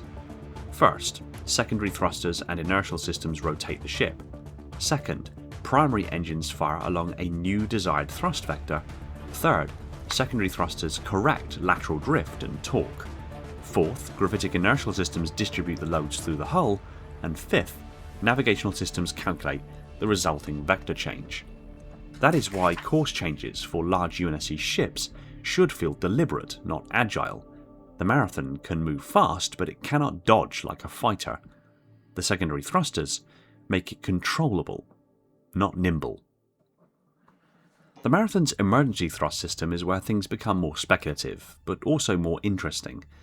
There may not be separate canonically named emergency thruster systems in the same way there are primary and secondary drives, but from an engineering standpoint, a ship like this must have emergency thrust capability. It may be achieved through dedicated thrusters, overdriven secondary drives, reaction control systems, or gravitic impulse systems. Emergency thrusters would not be used for routine flight.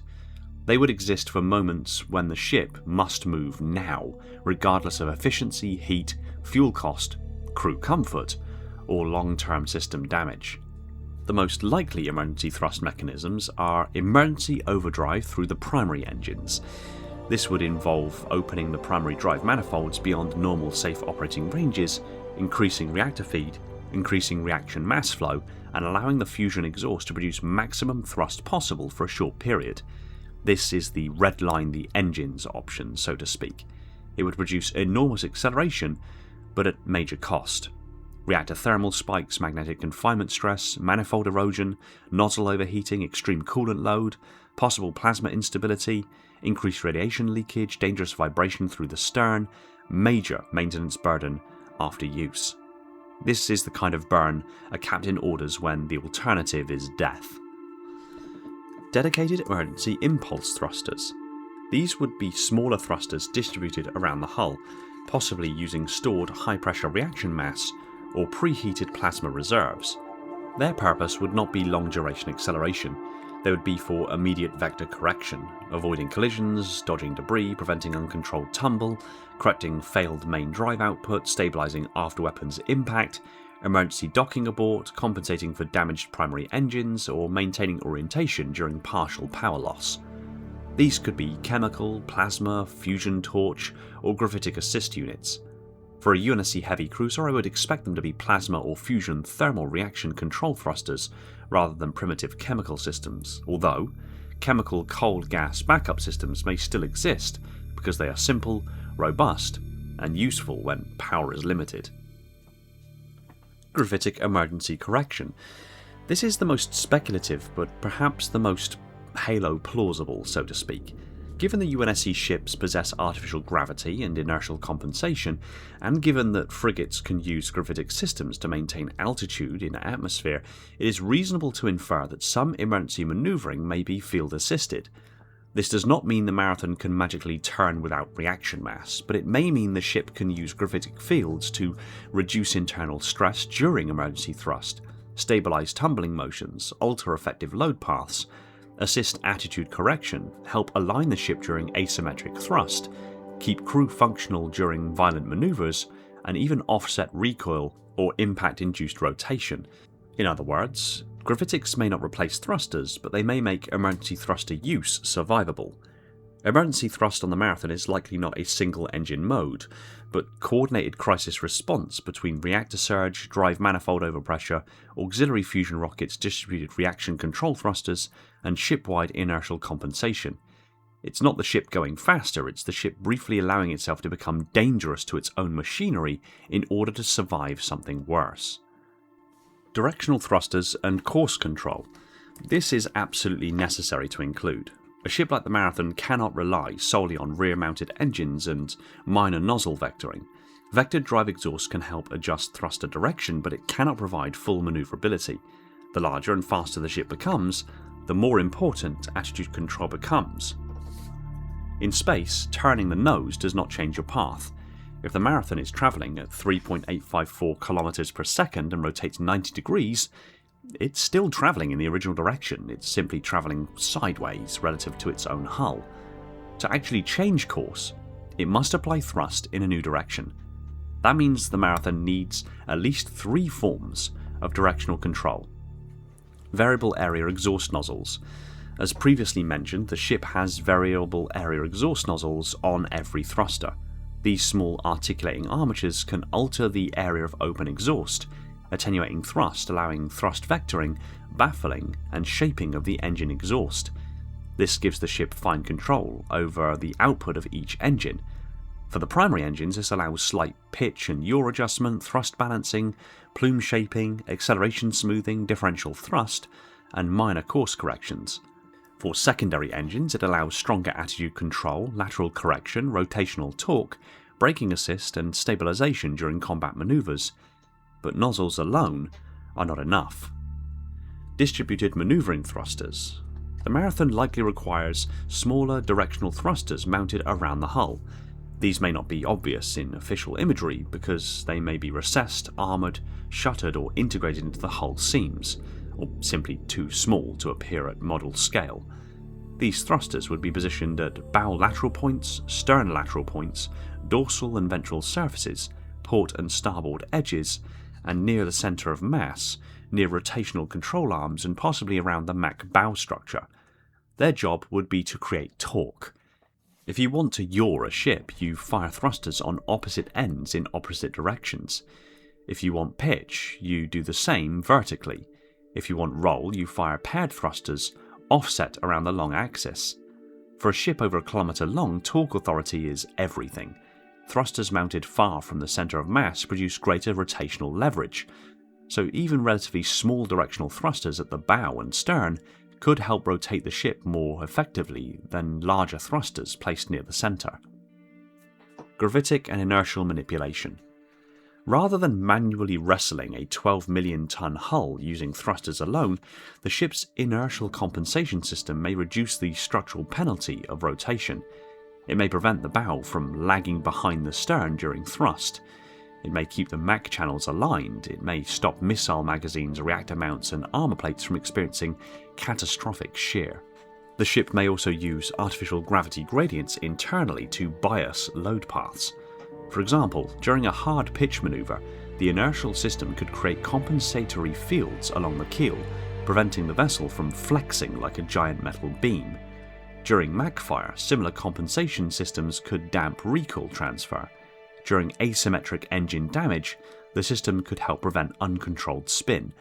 While this system is never explicitly stated in any real law sources, when you consider the forces we're dealing with in regards to the thrust capacity of the ship and the observed acceleration, the existence of a system like this becomes utterly essential.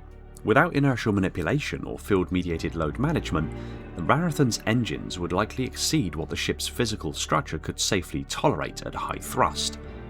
The issue is not simply whether the engines can produce enough force, it's whether a 12 million ton Titanium-50/Titanium A warship can survive that force being applied through its aft engine mounts and longitudinal frame.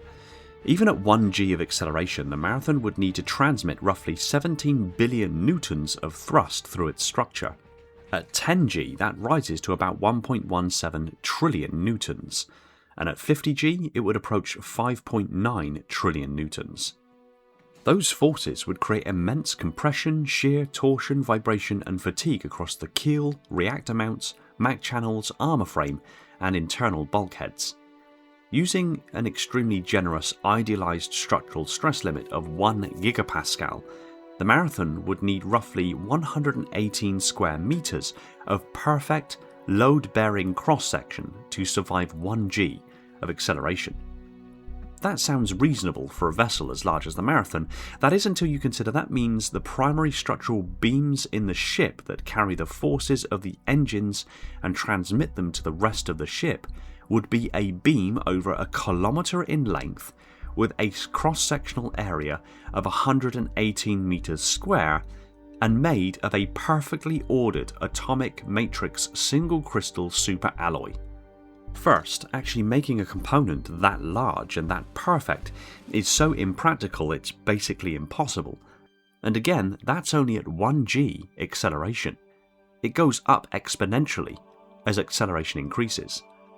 It'd be a cross-sectional area of 1,177 square metres at 10g, and at 50g, 5,886 square metres. Inertial compensation is not just there to stop the crew from being crushed, it's probably essential to stop the ship from tearing itself apart. The Marathon's thrust system, therefore, almost certainly relies on more than material strength alone.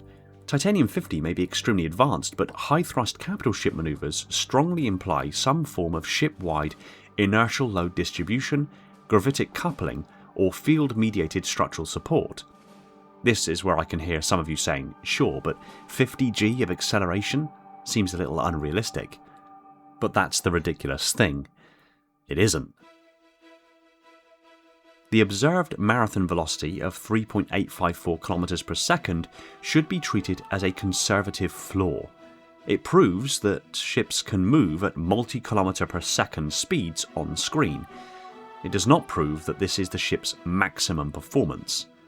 A Stalwart-class light frigate, much smaller, around 0.93 million tonnes, has been observed accelerating at truly staggering pace. Specifically, the cutscene when In Amber Clad pursues Regret's carrier into the Slipspace rift. When Johnson's Pelican docks, she's moving at around 200 metres per second. The following 19 seconds of cutscene shows her accelerating to 9.5 kilometres per second, travelling her own length of 478 metres in half a second. That implies nearly 50g of acceleration, and will politely skim around the standstill to hypersonic velocity in atmosphere, and also sidestep the drag coefficient and thermal loading from atmosphere interaction with the hull as well. The Marathon is nearly 13 times more massive and is certainly not atmosphere capable, so we should not transfer that exact acceleration figure to it. But the Stalwart's feat still prove something important. Older UNSC fusion and gravitic drive systems were already capable of extreme acceleration events. That means the Marathon's more advanced blue output fusion drives are almost certainly not limited to the fastest observed on-screen movement. They may simply not have been shown operating near peak output.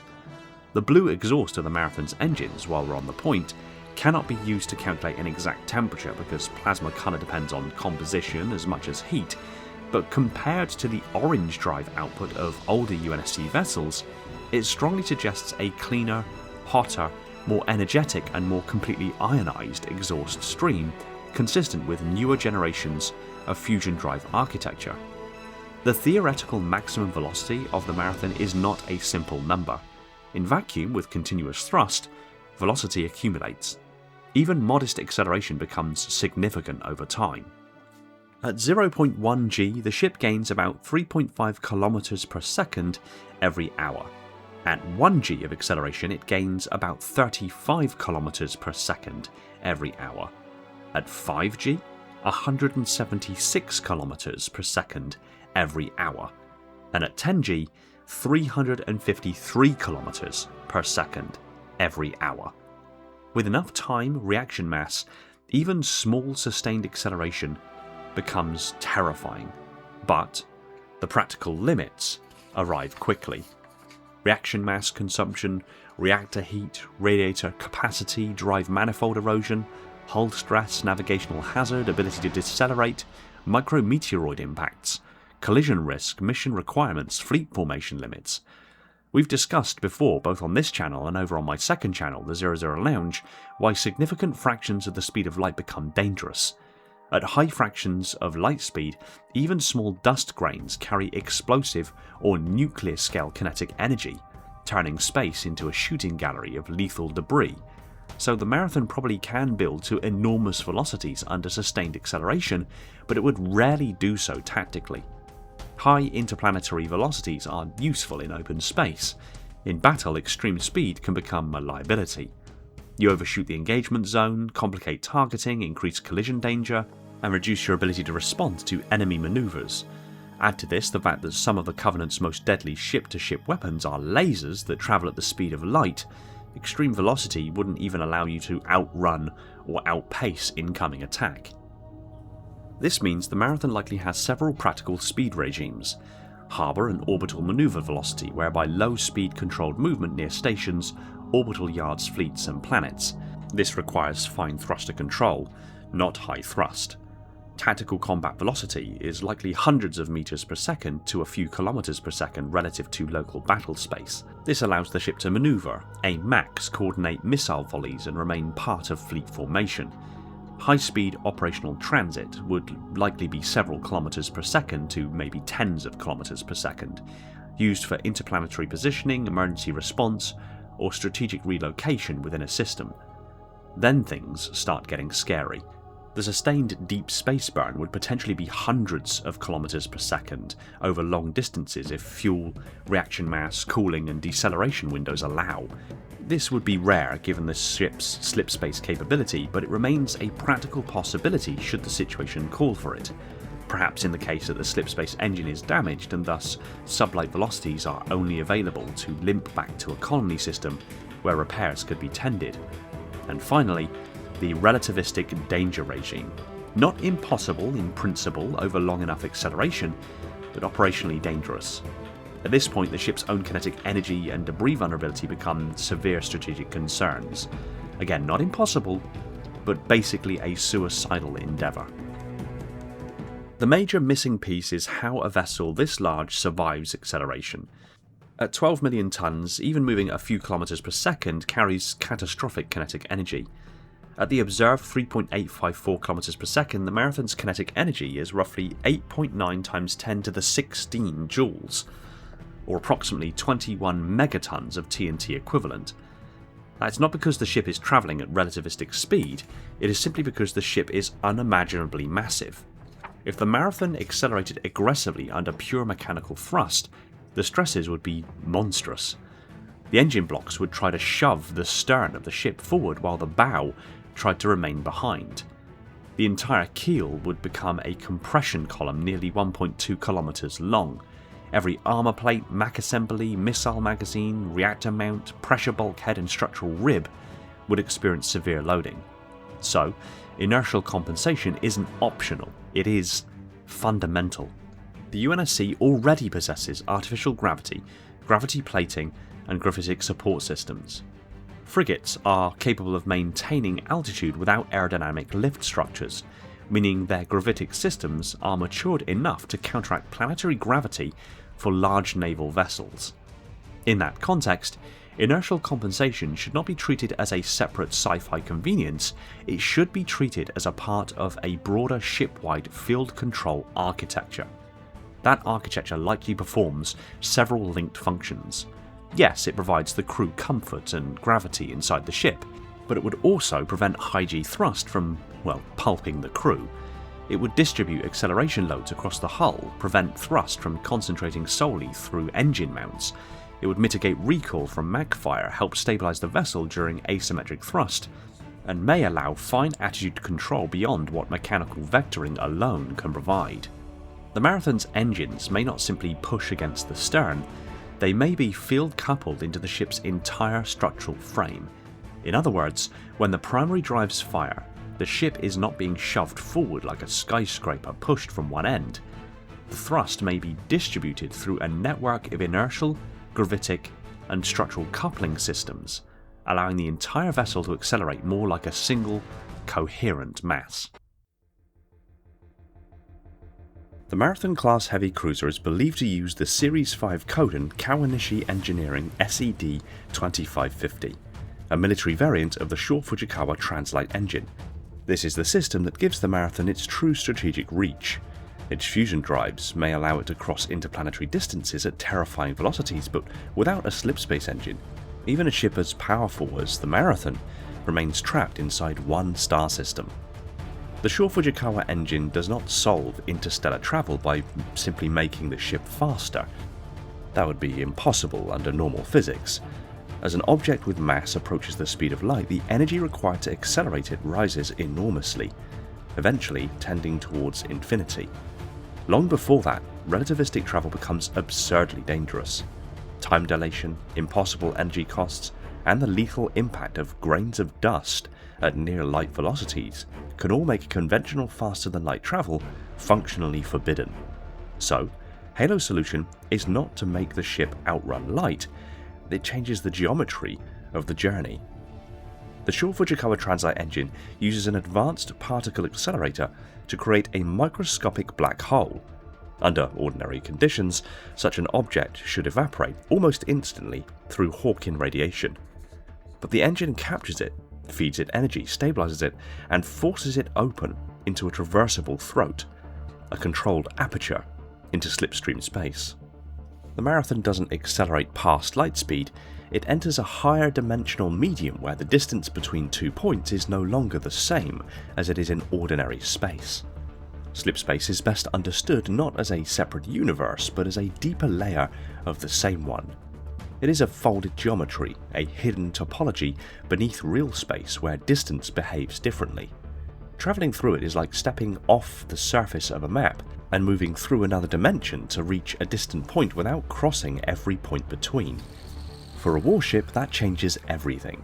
The Marathon's fusion engines can move it through space, its slipspace drive moves it beyond solar systems. But slipspace is also hostile. Normal matter cannot simply survive there unprotected. The physics inside slipspace are unstable, causality can become strange, and distance itself becomes negotiable. To survive the transition, the Marathon must generate a quantum-stabilized bubble, a shell of ordinary space-time wrapped around the vessel. Inside that bubble, the ship remains coherent, the crew experience normal physics, the reactor continues functioning, the hull remains intact. Outside the bubble, the ship is travelling through a region where the normal rules no longer apply. This makes the SED-2550 far more than a single engine core. On a vessel the size of the Marathon, the slipspace system must be deeply integrated into the entire ship. The drive core opens the aperture, the reactor supplies the energy, while the navigational systems calculate the route. Field systems then shape and stabilize the bubble, while the inertial and gravitic systems help keep the ship structurally coherent, and the hull itself must survive the stresses of transition. You don't simply bolt a slipspace drive into a 12 million ton cruiser, you build the cruiser around the ability to survive using it. In real physics terms, Halo's slipspace drive sits somewhere between a warp bubble, a wormhole, and a higher dimensional transit. A warp drive bends space-time around the vessel, a wormhole creates a shortcut through geometry, and higher dimensional theory suggests that distances may behave differently along hidden routes through space-time. Slipspace effectively combines all three ideas: a protective bubble of normal space-time, a throat into altered geometry, and a transit path through a higher dimensional medium. And yet, even with all of that, slipspace is not instantaneous. Journeys still take time. Hours, days, sometimes weeks. It suggests that travelling through slipspace is not teleportation, it's navigation through a hostile, unstable topology. The ship must constantly calculate, stabilise, correct and reconcile its passage. A better slipspace drive does not merely move faster, it plots safer routes, maintains a cleaner bubble, reduces error, and exits closer to the intended destination. This is where particle reconciliation becomes important. Faster-than-light travel threatens causality itself. In some frames of reference, an FTL journey could allow effects to precede causes, turning travel into time travel. Halo answers this with particle reconciliation, a process by which Slipspace enforces consistency, correcting or healing the causal errors created by translight motion. It is speculative, but elegant. It means that every time the Marathon enters Slipspace, the drive is not merely moving a ship, it is asking the universe to balance the books. And interestingly, things like this have been theorised in modern physics, with many hypotheses being posited that there is a property of space-time itself which avoids, prevents, or mediates loops and problems with causality. So the Marathon's FTL system should not be thought of as a simple jump drive. It is a controlled space-time engineering system, a fusion-powered, gravity-assisted, quantum-stabilised aperture generator capable of wrapping a kilometre-long warship in a bubble of normal reality and dragging it through a dimension where distance is negotiable. The Marathon's primary armoury consists of two 49F9A1 magnetic accelerator cannons. These are the ship's principal capital ship killers, and the defining weapons around which its offensive doctrine is built. A MAC is not a conventional cannon. It is an electromagnetic mass driver. Instead of using chemical propellant, the weapon uses powerful electromagnetic fields to accelerate a dense metallic projectile along a barrel or rail-like coil assembly, launching it at extreme velocity. In practical terms, a MAC turns electrical power into kinetic impact energy. That makes the Marathon's MAC directly dependent on the ship's reactor, capacitor systems, power routing architecture, and structural recall management. The gun is not merely mounted inside the ship is, to some degree, built around the gun. This is especially true for a cruiser like the Marathon. With two MACs, it possesses not just redundancy but salvo capability. It can fire paired shots, staggered shots, or potentially use one gun while the other cycles or recharges. Against Covenant ships, who really rely upon their shielding technology, this gives the Marathon a strategic edge. A single MAC round might weaken or partially collapse a shield. A second round arriving immediately after could strike while the shield is still destabilised, increasing the chance of penetration. So the Marathon's twin MAC arrangement gives tactical options: simultaneous dual impact salvos, staggered shield collapse sequences, alternating fire for sustained pressure, redundancy if one MAC is damaged, the ability to target separate vessels under AI control and being able to move between shots, improved capital ship lethality over single MAC cruises. The exact projectile mass and muscle velocity of the 49F9A1 are never clearly specified, so we should probably avoid inventing hard numbers. But the weapon's role is clear. This is the Marathon's main anti-capital ship punch. In battlefield terms, the MAC is the weapon used to do what missiles often can't: deliver near instantaneous, shield-breaking, armour-piercing kinetic trauma to enemy warships. Missiles can be intercepted, plasma can be dodged or dispersed, but a MAC round is simple, brutal, and fast. Once fired, it is just mass and velocity, and mass and velocity are very difficult to argue with. The Marathon's most numerous listed missile weapon is the M58 Archer missile pod, with 70 pods mounted across the vessel.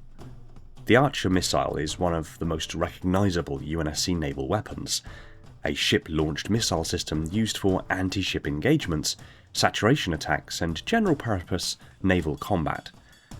A Covenant warship protected by energy shields is not necessarily defeated by one missile. It is defeated by coordinated stress. Dozens or hundreds of incoming warheads force shields to absorb repeated impacts, force point defense systems to engage multiple targets, and create opportunities for MAC rounds or heavier missiles to exploit the chaos. The Marathon's 70 pods make it a saturation platform. Each pod contains multiple missiles, meaning the total number of Archer missiles aboard the vessel is far larger than just 70. A pod is a launcher assembly, and depending on the pod capacity, reload systems, and magazine depth, the Marathon could potentially unleash enormous missile volleys. For context, the Pillar of Autumn, following her modernisation refit, had Archer missile pods that contained 32 individual missiles. If the Marathon even matched this, she'd have a complement of 2,240 individual Archer missiles across her 70 pods. The tactical purpose of Archers aboard the Marathon likely includes overwhelming Covenant point defence, stressing or draining energy shields, forcing enemy manoeuvres, striking exposed hull sections after MAC impacts, engaging smaller ships, air denial, supporting fleet missile salvos, and distracting from heavier longbow or fusion rocket launchers. Archer missiles allow the Marathon to flood the battle space with guided ordnance, forcing enemy point defence to divide its attention, stressing energy shields through repeated impacts and creating openings for her heavier weapons. The Marathon also carries 26 M40 Longbow missile pods. The Longbow system should be treated as a heavier missile layer than the Archers. If the Archers are saturation weapons, Longbows are likely heavier anti-ship or strike missiles intended for significant impacts, longer range, larger payloads, or specialised warheads. We don't actually have a lot of lore on the Longbows, but the name itself suggests range and weight. A longbow, a weapon designed to reach out farther, hit harder, or deliver a more specialised effect than a standard Archer salvo. Because we do not have the same degree of detailed mechanical information from the Marathon's longbow integration, we should avoid assigning exact dimensions or yields, but functionally, the longbows likely occupy the space between standard missile saturation and strategic high-yield fusion rockets. Their likely roles include heavy anti-ship strikes, attacks against exposed hulls after a shield collapse, long-range missile engagement, specialised warhead delivery, high-priority target engagement, station or installation attack, or capital ship crippling strikes. Where Archer missiles may be fired in large numbers to create pressure, longbows may be fired more selectively. A Marathon captain would not necessarily spend longbows casually. They would likely be reserved for moments where heavier payloads are required, once shields are down, once a target's engines are exposed, once a Covenant ship is turning broadside, or once a mission-critical target presents a narrow firing window. The Marathon's listed armament includes 5 fusion rockets, possibly the Bident missile, a thermonuclear device utilising a scaled-down version of a Starship fusion drive for propulsion and a nuclear-pumped X-ray laser warhead as the explosive payload. This is one of the most interesting entries because fusion rocket implies a weapon far more destructive than a conventional missile. The exact characteristics are not fully defined, but the name strongly suggests a high-yield, fusion-based warhead or fusion-powered ordnance system. These are not likely to be fired in casual exchanges. 5 is a very small number compared with the missile pods, implying limited, high-value ordnance. They are probably reserved for major tactical or strategic targets, such as Covenant capital ships, shield-weakened command vessels, stations, carrier groups, and the like. A fusion rocket aboard a Marathon may function as a ship-killing escalation weapon. It's not the first thing you fire, it's the thing you fire when the target absolutely must die. Against Covenant shields, a fusion rocket may still need support. If intercepted too early, it may waste its yield. If detonated against full shields, it may damage or overload them but fail to kill. But if delivered after MAC fire and missile saturation have already destabilized the target, a fusion rocket becomes terrifying. This is probably why the Marathon carries so few. They are powerful, expensive, dangerous, and tactically situational.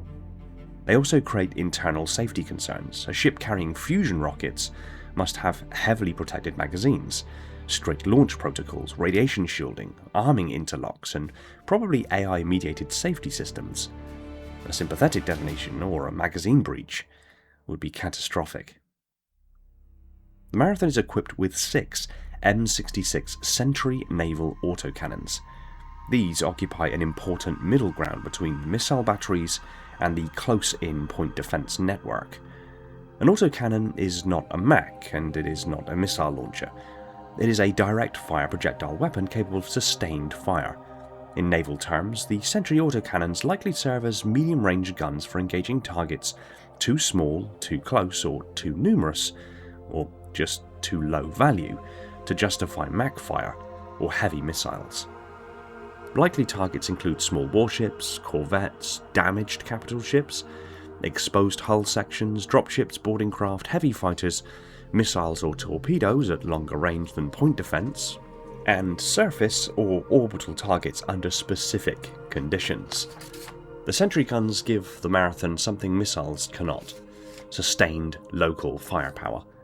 Missiles are finite. MAC shots require charge cycles. Fusion rockets are precious. But autocannons can keep firing as long as ammunition, cooling, barrel wear, and power systems allow. They are the Marathon's naval workhorse guns. Against Covenant ships, Sentry autocannons probably struggle to inflict decisive damage against intact shields, but once shields are weakened or hull sections are exposed, sustained autocannon fire can chew into armour, destroy external systems, suppress launch bays, damage sensors, and clear smaller threats. They may also be extremely useful during boarding defence.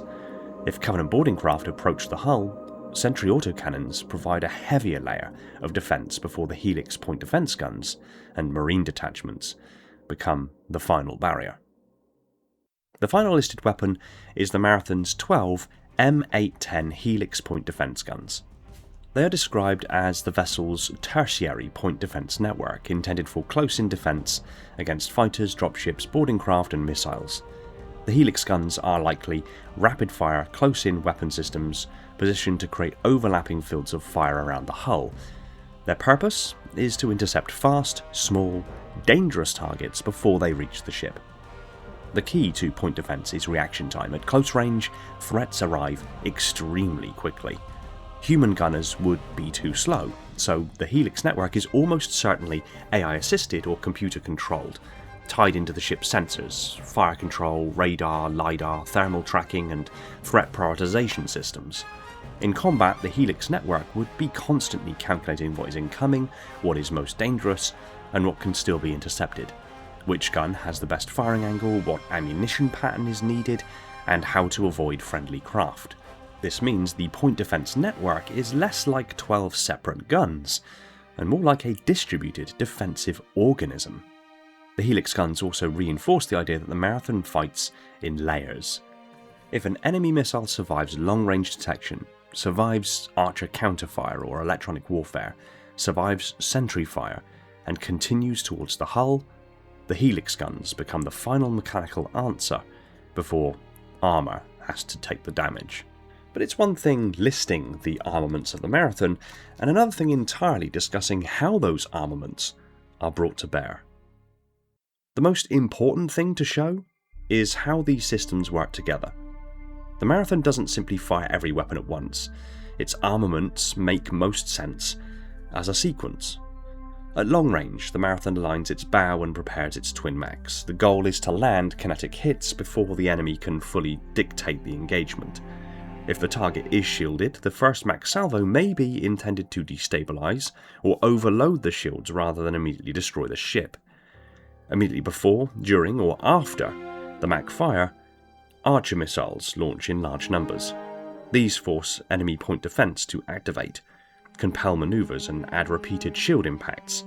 The purpose is to apply pressure. Once the enemy is weakened, longbows or fusion rockets can be committed. These are more precious weapons used against high-value targets or exposed vulnerabilities.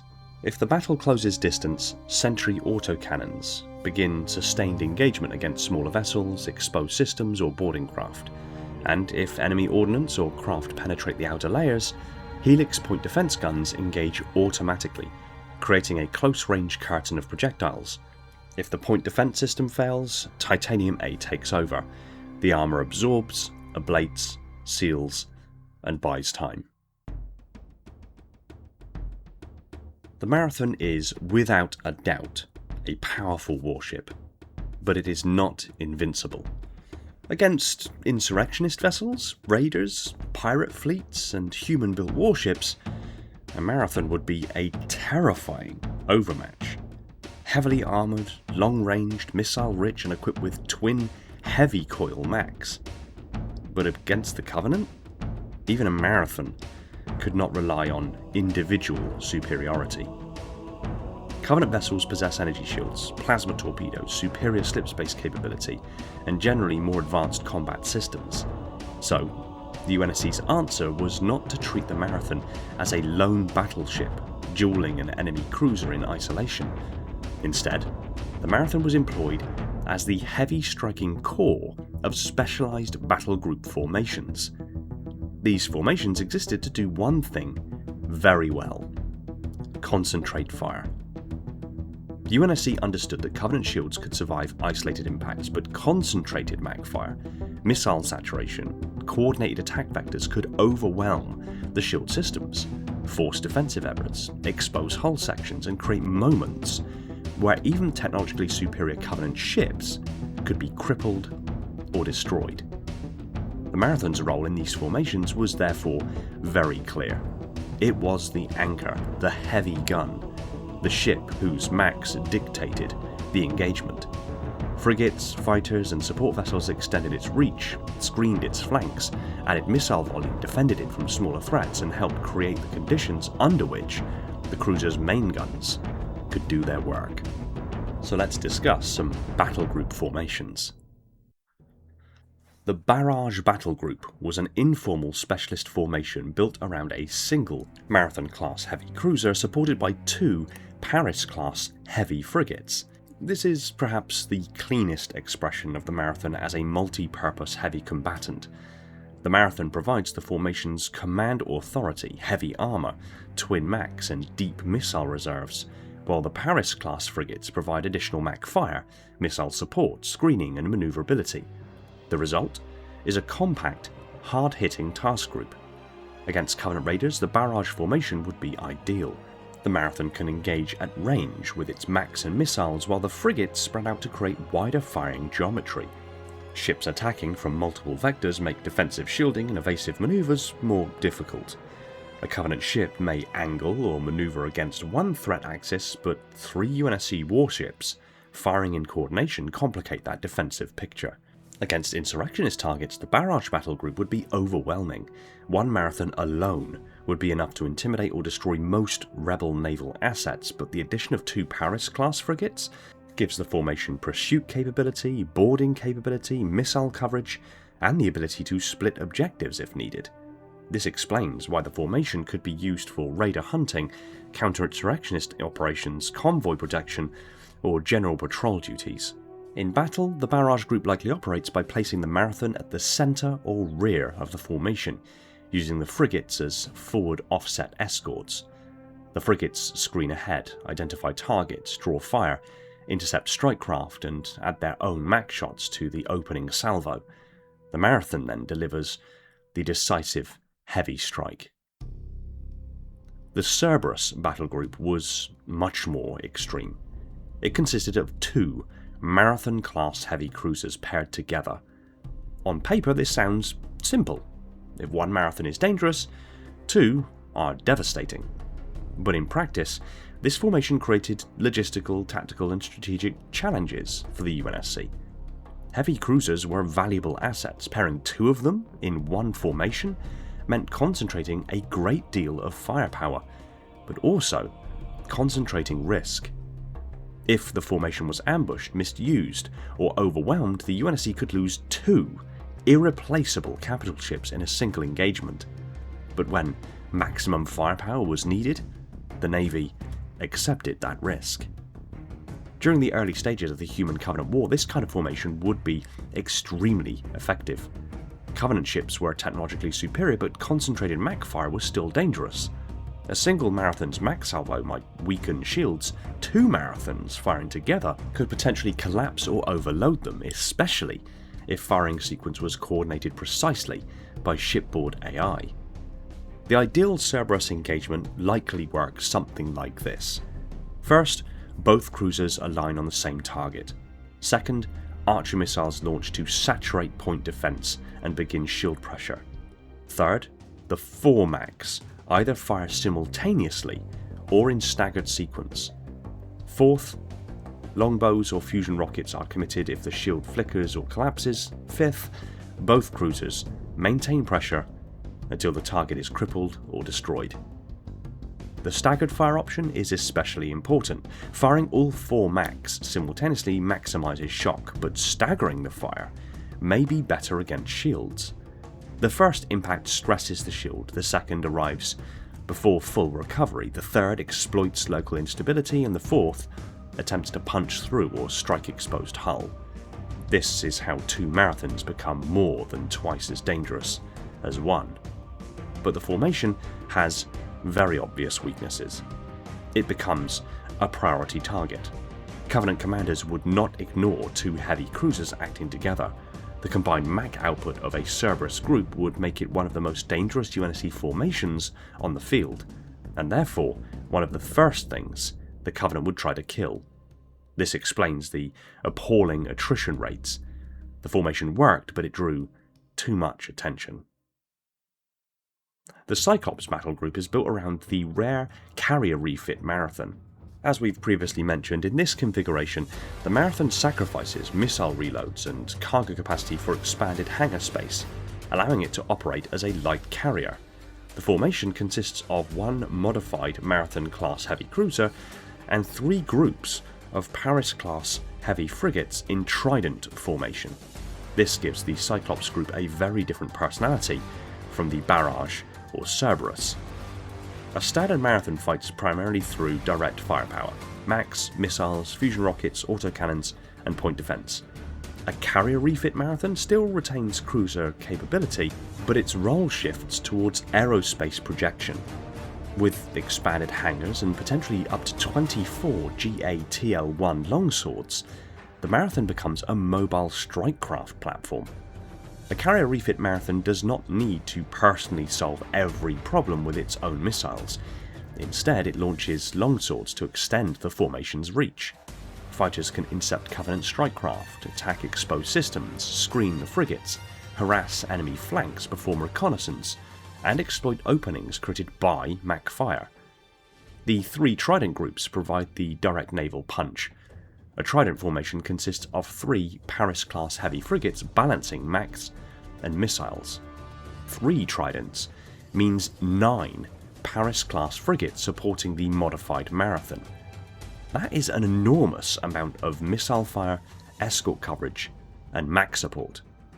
In an engagement, the Cyclops group likely operates by using its frigates to form a protective and offensive screen around the carrier cruiser. The longswords launch early, moving ahead to scout, intercept, and harass. The Trident groups take positions where the MAC fires can converge on priority targets, and the Marathon coordinates the battle space, provides heavy fire when needed, and uses its carrier capability to sustain aerospace pressure. The Gorgon battle group is perhaps the most desperate and lethal of Marathon formations. It reflects the latter years of the Human Covenant War, when Marathon-class heavy cruisers were increasingly scarce. Even half-completed hulls were valuable, and the UNSC was forced to concentrate whatever heavy firepower remained. The formation consists of 2 Marathon-class heavy cruisers, 1 Paris-class heavy frigate assigned to each Marathon, and 2 groups of Paris-class heavy frigates in Trident formation, being another 3 ships each. The purpose of the Gorgon group is target fixation and concentrated destruction. In the later war, UNSC commanders commonly paired heavy cruisers to pinpoint large, heavily shielded Covenant vessels and focus fire until they were crippled. Smaller UNSC ships could then exploit the damage, swarm weaker escorts, or finish off exposed targets. The 2 Marathons provide the heavy MAC centerline.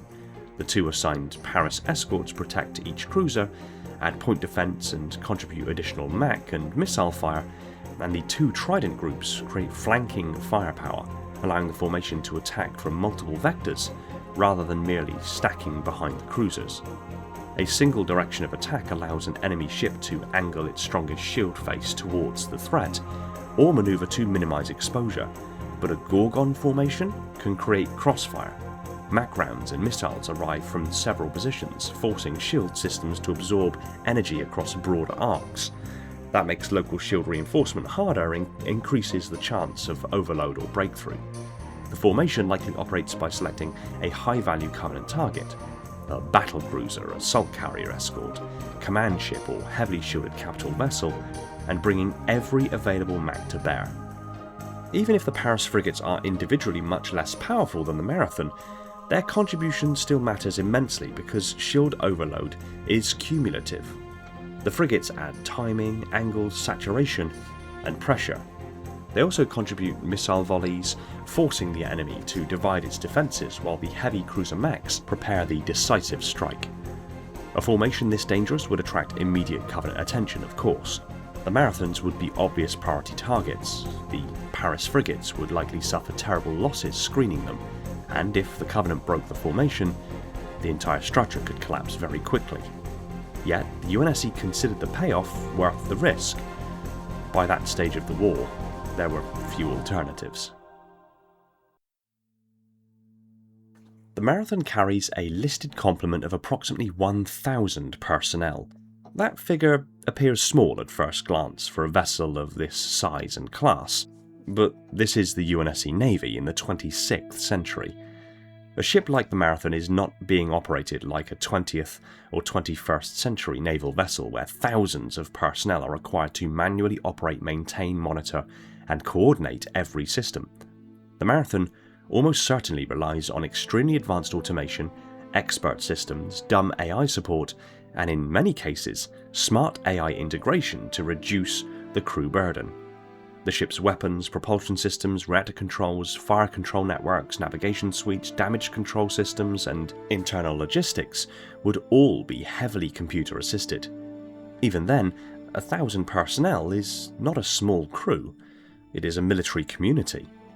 Those 1,000 personnel would likely include command staff, bridge officers, navigation crews, reactor engineers, drive technicians, MAC specialists, missile armourers, point defence operators, communications personnel, sensor technicians, medical staff, damage control teams, security detachments, flight deck personnel, logistics staff, maintenance crews, cooks, quartermasters, and administrative personnel. They would also likely include the ship's attached combat forces, Marines and ODSTs. So when we say the Marathon has a crew of 1,000, we should not imagine 1,000 people simply flying the ship, we should imagine an entire naval ecosystem distributed through the hull. The core of the Marathon's complement would be its UNSC Navy personnel. These are the people who actually operate the ship. Command crew, engineers, weapons officers, technicians, flight controllers, medical staff, logistics specialists, comms officers, sensor operators, and the countless trained ratings needed to keep a kilometre-long heavy cruiser alive. A Marathon's bridge crew would coordinate the ship's movement, combat posture, sensor picture, communication links, and fleet roll, but most of the work of keeping the vessel functional would take place far from the bridge, deep inside engineering spaces, reactor control rooms, weapons compartments, magazine access corridors, coolant control stations, damage control lockers, and maintenance bays. The reactor alone would require an entire specialist team. After all, a deuterium-based fusion reactor complex tied directly into a ship's propulsion, MAC charging systems, artificial gravity, inertial compensation, and slipspace drive cannot be left to a single engineer with a clipboard. It would require continuous monitoring of plasma stability, coolant flow, magnetic confinement, direct energy conversion, neutron shielding, reaction mass routing, thermal load, and emergency shutdown systems. The MACs would also require their own crews. Even if loading and firing are heavily automated, the systems themselves would need technicians responsible for coil alignment, capacitor banks, projectile handling, barrel integrity, targeting systems, coolant management, and recoil compensation. A twin MAC cruiser is not merely carrying two weapons, it's carrying two enormous electromagnetic industrial systems that just so happen to point at enemy ships. Then there are the missile systems, the Marathon's archers, longbows and fusion rockets, autocannons and point defense guns require armourers, magazine crews, ammunition handling, safety officers and fire control specialists. Even in a highly automated warship, someone has to inspect, maintain, troubleshoot, arm, safeties check and reload these systems. when possible. Alongside its Navy crew, the Marathon carries UNSC Marines. Their role aboard a heavy cruiser is broader than simply security. Marines serve as the ship's internal defence force, boarding response force, ground deployment force, and, in some cases, offensive boarding contingent. On a warship expected to fight Covenant vessels, Marines are essential. In shipboard terms, the Marines defend critical areas such as the bridge, armories, hangars, engineering spaces, reactor access points, missile magazines, communication rooms, docking ports, escape routes, and any compartment breached by boarding forces. Covenant boarding action was a serious threat throughout the Human-Covenant War. Even a ship that could withstand external fire might be lost if Sangheili, Ungoi, Kigyar, or specialist boarding teams reached its internal spaces. The Marathon therefore needs trained infantry aboard not just to deploy planetside, but to fight inside its own corridors. In ground support operations, the Marines give the Marathon teeth beyond orbit. Through Pelican dropships, they can deploy to planetary surfaces, secure landing zones, reinforce colonies, evacuate civilians, defend installations, or conduct ship-to-surface assault operations. This is important because a heavy cruiser is not just a ship-to-ship combatant, it's also a military presence that the UNSC relied heavily upon. When a Marathon arrives in system, it brings more than just mechs and missiles, it brings armed personnel who can physically occupy, defend, evacuate, or retake locations. The Marathon's complement also includes Orbital Drop Shock Troopers, or ODSTs. ODSTs change the ship's role substantially. Marines can deploy from Pelicans, ODSTs can deploy directly from orbit in single-occupant exo-atmospheric insertion vehicles, better known as SOEV drop pods. This allows the Marathon to perform rapid, high-risk precision infantry insertion without needing to bring dropships into contested airspace. The ship can remain in orbit or high-altitude position while ODSTs are fired directly toward a planet's surface, station, or battlefield objective. ODST deployment gives the Marathon several tactical options: first-wave planetary assaults, emergency reinforcement, special operations insertion, behind enemy lines deployment, rapid response to colonial attack, seizures of landing zones, disruption of Covenant ground operations, or insertion into urban war zones or fortified terrain. The presence of ODSTs also implies dedicated internal infrastructure: drop bays, pod storage, arming stations, briefing rooms, armories, atmospheric entry calculation systems, and recovery or resupply planning. SOEVs are not general lifeboats, they are combat insertion vehicles. An ODST can abandon ship in a drop pod if conditions allow, but that is not what the pod is fundamentally for. It is a weaponized deployment vehicle designed to put a trained soldier into a combat zone very quickly and very violently. So the ODST complement expands the Marathon's mission profile from heavy cruiser to orbital assault platform. The presence of SOEV drop pods aboard the Marathon gives it its ability to launch personnel from orbit without relying upon dropships. A SOEV is a small, fast, dangerous, and brutally specialized piece of equipment. It is designed around one occupant, minimal comfort, and maximum survivability during exo-atmospheric or atmospheric insertion. The occupant is protected through shock systems, heat shielding, guidance, braking, and final impact compensation, but the experience is still extreme. In a Marathon's context, SOEVs would likely be stored in dedicated launch bays, arranged so pods can be loaded, sealed, aimed, and fired in rapid sequence. A drop operation would involve navigational teams, tactical command, atmospheric modelling, surface intelligence, and careful timing. Unlike Pelicans, SOEVs do not need hangar cycling, runway clearance, or formation launch. They are rapid response deployment assets. The Marathon can fire them like bullets carrying soldiers. This gives the ship a distinct offensive capability. A Marathon can strike a planet without lowering its hull, opening its hangars, or waiting for dropship corridors to clear. The Marathon also carries Pelican dropships. Pelicans are the workhorse of UNSC tactical mobility. They can ferry Marines, ODSTs, equipment like vehicles, supplies, wounded personnel, and mission cargo between the ship and planetary surface, stations, or other ships or orbital facilities. Where SOEVs are violent one-way insertion systems, Pelicans are flexible transport craft. They can land, extract, resupply, and redeploy. They can perform combat search and rescue, they can evacuate personnel, move wounded crew, and they can deliver heavy weapons or vehicles depending on variant and configuration. For the Marathon, Pelicans are essential because they connect the ship to the battle space in a practical way. The Mach and missiles influence orbital combat, Pelicans influence everything below that: the ground war, boarding operations, evacuation, supply movement, and battlefield sustainment. They also form part of the ship's emergency evacuation architecture.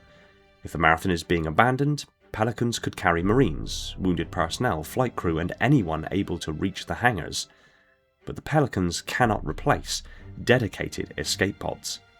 They require accessible hangars, pilots, functioning bay doors, time to board, and enough stability to launch. In a catastrophic event, not everyone will be able to get to them. In its rare carrier refit configuration, the Marathon carries up to 24 GATL-1 longsword strike fighters. This is obviously not the standard configuration. It requires the cruiser to sacrifice its missile pods, cargo bays, and exchange it for expanded hangar capacity. That is a major operational trade-off. A standard Marathon is a heavily armed line cruiser. A carrier refit Marathon gives up part of that density and logistical storage to become a light aerospace platform. The GATL-1 longsword is a powerful atmospheric, exo-atmospheric strike craft, used for interception, anti-ship strikes, fleet defense, bombing runs, and space superiority operations. Carrying 24 of them would allow a Marathon to project force far beyond its own hull. In this configuration, the cruiser could provide fighter coverage for a battle group, screen against Covenant strike craft, escort troop transports or evacuation fleets, conduct anti-ship strike missions, support planetary defense, perform reconnaissance, intercept incoming threats, and attack targets beyond direct Mach engagement. A carrier refit Marathon is less missile heavy than a standard cruiser. It sacrifices part of its offensive punch in order to gain aerospace reach. It's not a true fleet carrier, but it becomes a hybrid platform, part heavy cruiser, part light carrier. This fits UNSC wartime doctrine quite beautifully. When dedicated carriers were unavailable, damaged, or too valuable to risk, a modified Marathon could provide limited carrier capability while still retaining heavy cruiser survivability and Mach firepower. This is where things become particularly interesting, however. The official Marathon specifications do not clearly list a dedicated lifeboat complement, and there is no confirmed statement that the class carries SKT-9 Bumblebee escape pods. That's odd for a vessel of this size.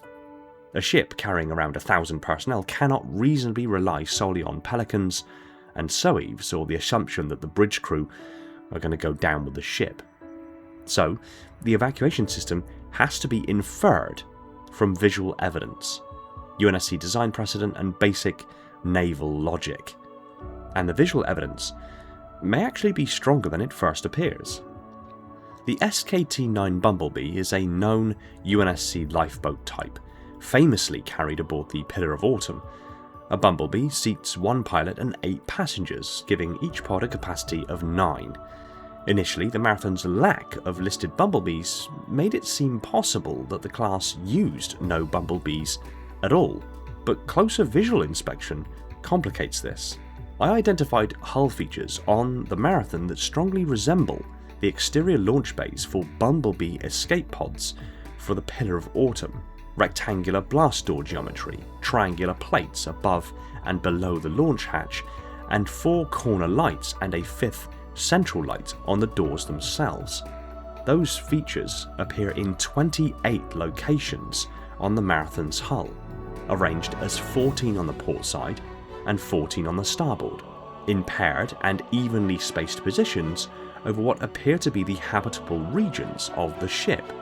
If those are Bumblebee bays, then the Marathon carries 28 Bumblebees, that's 9 personnel each, totaling 252 evacuees. That doesn't cover the full crew, but it does provide a substantial organised lifeboat layer. It also makes sense that Bumblebees would be placed near inhabited sections. These are not missile launchers that need offensive firing arcs, they are evacuation craft. They need to be accessible to crew under emergency conditions, distributed across the hull so personnel are not forced to travel hundreds of meters through damaged corridors to reach a single lifeboat bay. The external launch architecture also fit contextually. Bumblebee launch bays use blast covers that can be removed by explosive bolts and charges, physically clearing the bay before the lifeboat is launched. That explains the heavy rectangular door geometry and the warning light arrangement around the hatch. So, while not officially confirmed, the visual evidence strongly supports the possibility that the Marathon does carry Bumblebee escape pods, just not in a way that has been formally listed in the class complement. Along the hull surface of the Marathon, numerous details can be seen. The obvious ones are the Archer missile pods, but there are a further 72 pod-like apertures on the hull that do not comfortably correspond to the listed weapons. If these are not missile doors, and if the 28 other hatches are Bumblebees, then these remaining 72 features may plausibly represent distributed escape pod launchers. These apertures are described in concept art for the Paris-class heavy frigate as 3-man escape pods. Assuming there is only one pod per aperture, this would give an evacuation complement for these apertures of 216, giving a total of 468 across both evac methods, not including Pelicans and SOEV drop pod capacity. This is still nowhere near enough for the ship's total crew complement. It is, however, worth noting that the specific class of human lifeboats used in both the Bumblebee escape pods and the 72 apertures is subject to debate. Some classes of lifeboats may be the right size for the given launch method but have a larger crew capacity. It seems likely that these triangular apertures are somewhat based on the Sovereign type escape pod from Star Trek, bearing a very similar triangular configuration and launch system. These typically hold between 4 and 6 people, although in emergency pod configuration can accommodate as many as 16. So if these apertures on the UNSC ships are remotely inspired by the ones from Star Trek and have similar capacity, that's anywhere between 288 and 1,152 total capacity across all 72 pods. But there are numerous possibilities for the exact specifications of the escape pods that these may contain. One suggestion that may meet the requirements is the UNSC escape pod, a much more recently introduced and lesser known escape pod method. It was only very briefly seen in a cutscene at the start of Halo 4 when Chief was trying to get off of the Fort Unto Dawn, right before he fell out of the vessel. They also reappear in Halo Wars 2 with the Spirit of Fire reappropriating these pods as ODST drop pods for entire squads, rather than individual occupants, which makes sense contextually because the Spirit of Fire at this point had gone without resupply or restocking for quite a while. Dwindling supplies of SOEVs, or at least the raw materials to manufacture more of them, may have necessitated the use of escape pods as entry methods for ODSTs. The fact that this pod is present on both a Phoenix-class colony ship and a Charon-class light frigate, both ships that predate the Marathon, makes a good case for their presence and utility on the Marathon, if not specifically lore confirmed. The standard UNSC escape pod is, by its very name, pod-like, and visually compatible with the suggested launch apertures. Based on the approximate dimensions of around 8 meters long and 4 meters in diameter, the internal volume is potentially large enough for more than 5 occupants. A conservative figure might be 5 personnel, but a military, high-density pod could plausibly carry more, if configured with shock-mounted restraint-buckled seats arranged radially around the interior, possibly across maybe even 2 staggered levels based on the size. A capacity of 12 occupants per pod is not unreasonable for emergency evacuation. It would not be comfortable, it would be cramped, violent and utilitarian, but it would work. At that capacity, 72 apparent escape pod apertures, times 12 personnel each, equals 164 evacuees. Combine this with the possible Bumblebee complement of 252 via the Bumblebees, we have a total escape personnel of 1,116. That number is particularly compelling because it covers the fully listed 1,000 personnel aboard the Marathon and provides a little over 10% contingency capacity for visitors, casualties, attached personnel, or blocked and damaged launch systems. This is exactly the kind of redundancy a warship should have. This creates a much more believable evacuation doctrine for the Marathon. Rather than relying on one evacuation method, the ship likely uses several. Bumblebee life pods for organised evacuation of command, crew groups, wounded personnel, or sections with no major lifeboat bays. The UNSC escape pods for rapid distribution evacuation from multiple areas across the ship. Pelicans for marine, flight crew, wounded, cargo evacuation, and hangar accessible personnel. SOEVs for ODSTs if emergency conditions allow for pod launch. Docked craft or auxiliary vessels, where available, and sealed survival compartments as an absolute last resort if evacuation is impossible. This is far more consistent with UNSC design logic than assuming the Marathon simply lacks lifeboats. A heavy cruiser may be built to fight, but it's still a naval vessel. It still needs abandonment procedures. It still needs casualty evacuation. It still needs redundant escape routes, options for when hangars are destroyed, when corridors are depressurized, when one side of the ship is exposed to enemy fire, or when the reactor is minutes from failure. The Marathon-class heavy cruiser is one of the most important yet frustratingly underexplored warships in the UNSC Navy. That's part of the reason why this most detailed breakdown was so necessary, a means to more comprehensively explore the vessel. Canon gives us its broad outline, its dimensions, its mass, its manufacturer role, armour thickness, propulsion type, crew complement, armament, and a place in cruiser lineage. But beyond that, much of the ship remains hidden behind its armour plating. We do not have a full cutaway. We don't have a complete deck plan. We don't have detailed reactor schematics. We don't have MAC assembly drawings, hangar diagrams, or an official breakdown of its internal superstructure like we do with ships like the Pillar of Autumn. So again, much of what we have discussed here must remain, to a degree, speculative. But speculation does not mean guesswork.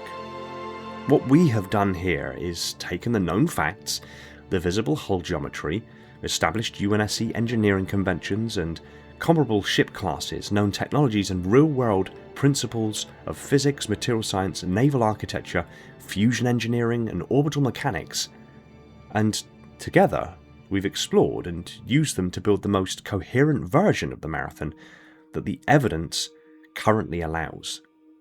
And what emerges is extraordinary. The Marathon is not simply a big ship with big guns. It's the centre point of an entire lineage of human cruiser design. It replaced the ageing Halcyon class, correcting many of its shortcomings, and became the UNSC's true heavy cruiser of the Human Covenant War. Yet, the later success of the refitted Pillar of Autumn revealed that the old Halcyon philosophy had not been entirely wrong. Survivability ultimately mattered. Internal redundancy ultimately mattered. That ability to keep fighting after catastrophic damage mattered to the Pillar of Autumn. And when the Autumn class eventually replaced the Marathon, it did so by not ignoring its predecessors, but by synthesizing them. From the outside, the Marathon appears brutally simple, a long, grey, armoured warship with twin max, missile batteries, heavy engines, and a forward command structure. But, once examined properly, it becomes a deeply integrated machine. Its armour is not just metal, but a layered Titanium A survival system of molecular reinforcement, thermal radiators, shock-hardening fluids, and breach-sealing agents. Its reactor is not just a power plant, but the heart of its propulsion, weapons, electronics, artificial gravity, inertial compensation, and slipspace capability. Its engines are not merely thrusters, but a fusion-powered thrust architecture likely coupled to gravitic and inertial systems to stop the ship tearing itself apart under its own power and acceleration. Its internal structure, while not canonically mapped, begins to make sense when approached anatomically. Weapons forward, command near the bow, MAC channels running deep through the ship, habitable and deployment spaces amidship, dual hangar architecture and possible gravitic launch assist inherited or refined from earlier Synoviet designs, reactor, slipspace drive, plasma manifolds and propulsion systems aft. Running through it all, a structural and inertial spine binding 12 million tons of warship into one single coherent mass. Its weapons, too, are not just a list. The twin MACs provide the killing blow. Archers saturate, longbows strike, fusion rockets escalate, Sentry Autocannons punish anything that gets close, Helix point defense protects the final perimeter, and in formation, the Marathon becomes more dangerous still. The anchor of the Barrage, Cerberus, Cyclops, and Gorgon battle groups, where its firepower is multiplied by frigates, longswords, trident formations, and coordinated UNSC doctrine. Even its evacuation systems, absent from the listed specifications, can be partly reconstructed through visual evidence and simple naval logic. The apparent Bumblebee-style bay geometry and additional escape pod apertures suggest a layered survival doctrine far more believable than the idea that a 1,000-person heavy cruiser simply lacked proper evacuation craft. Again, much of this is not confirmed. I fully and utterly acknowledge this. It is inference. But it is informed inference.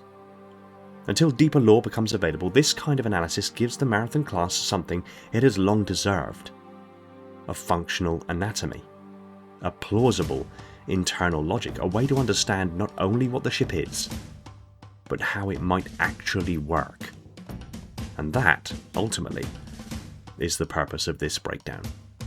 Not to overwrite the canon, not to pretend speculation is fact, but to take the fragments canon has given us and build a bridge between lore and engineering. Because the Marathon class heavy cruiser deserves to be more than a name in a fleet list.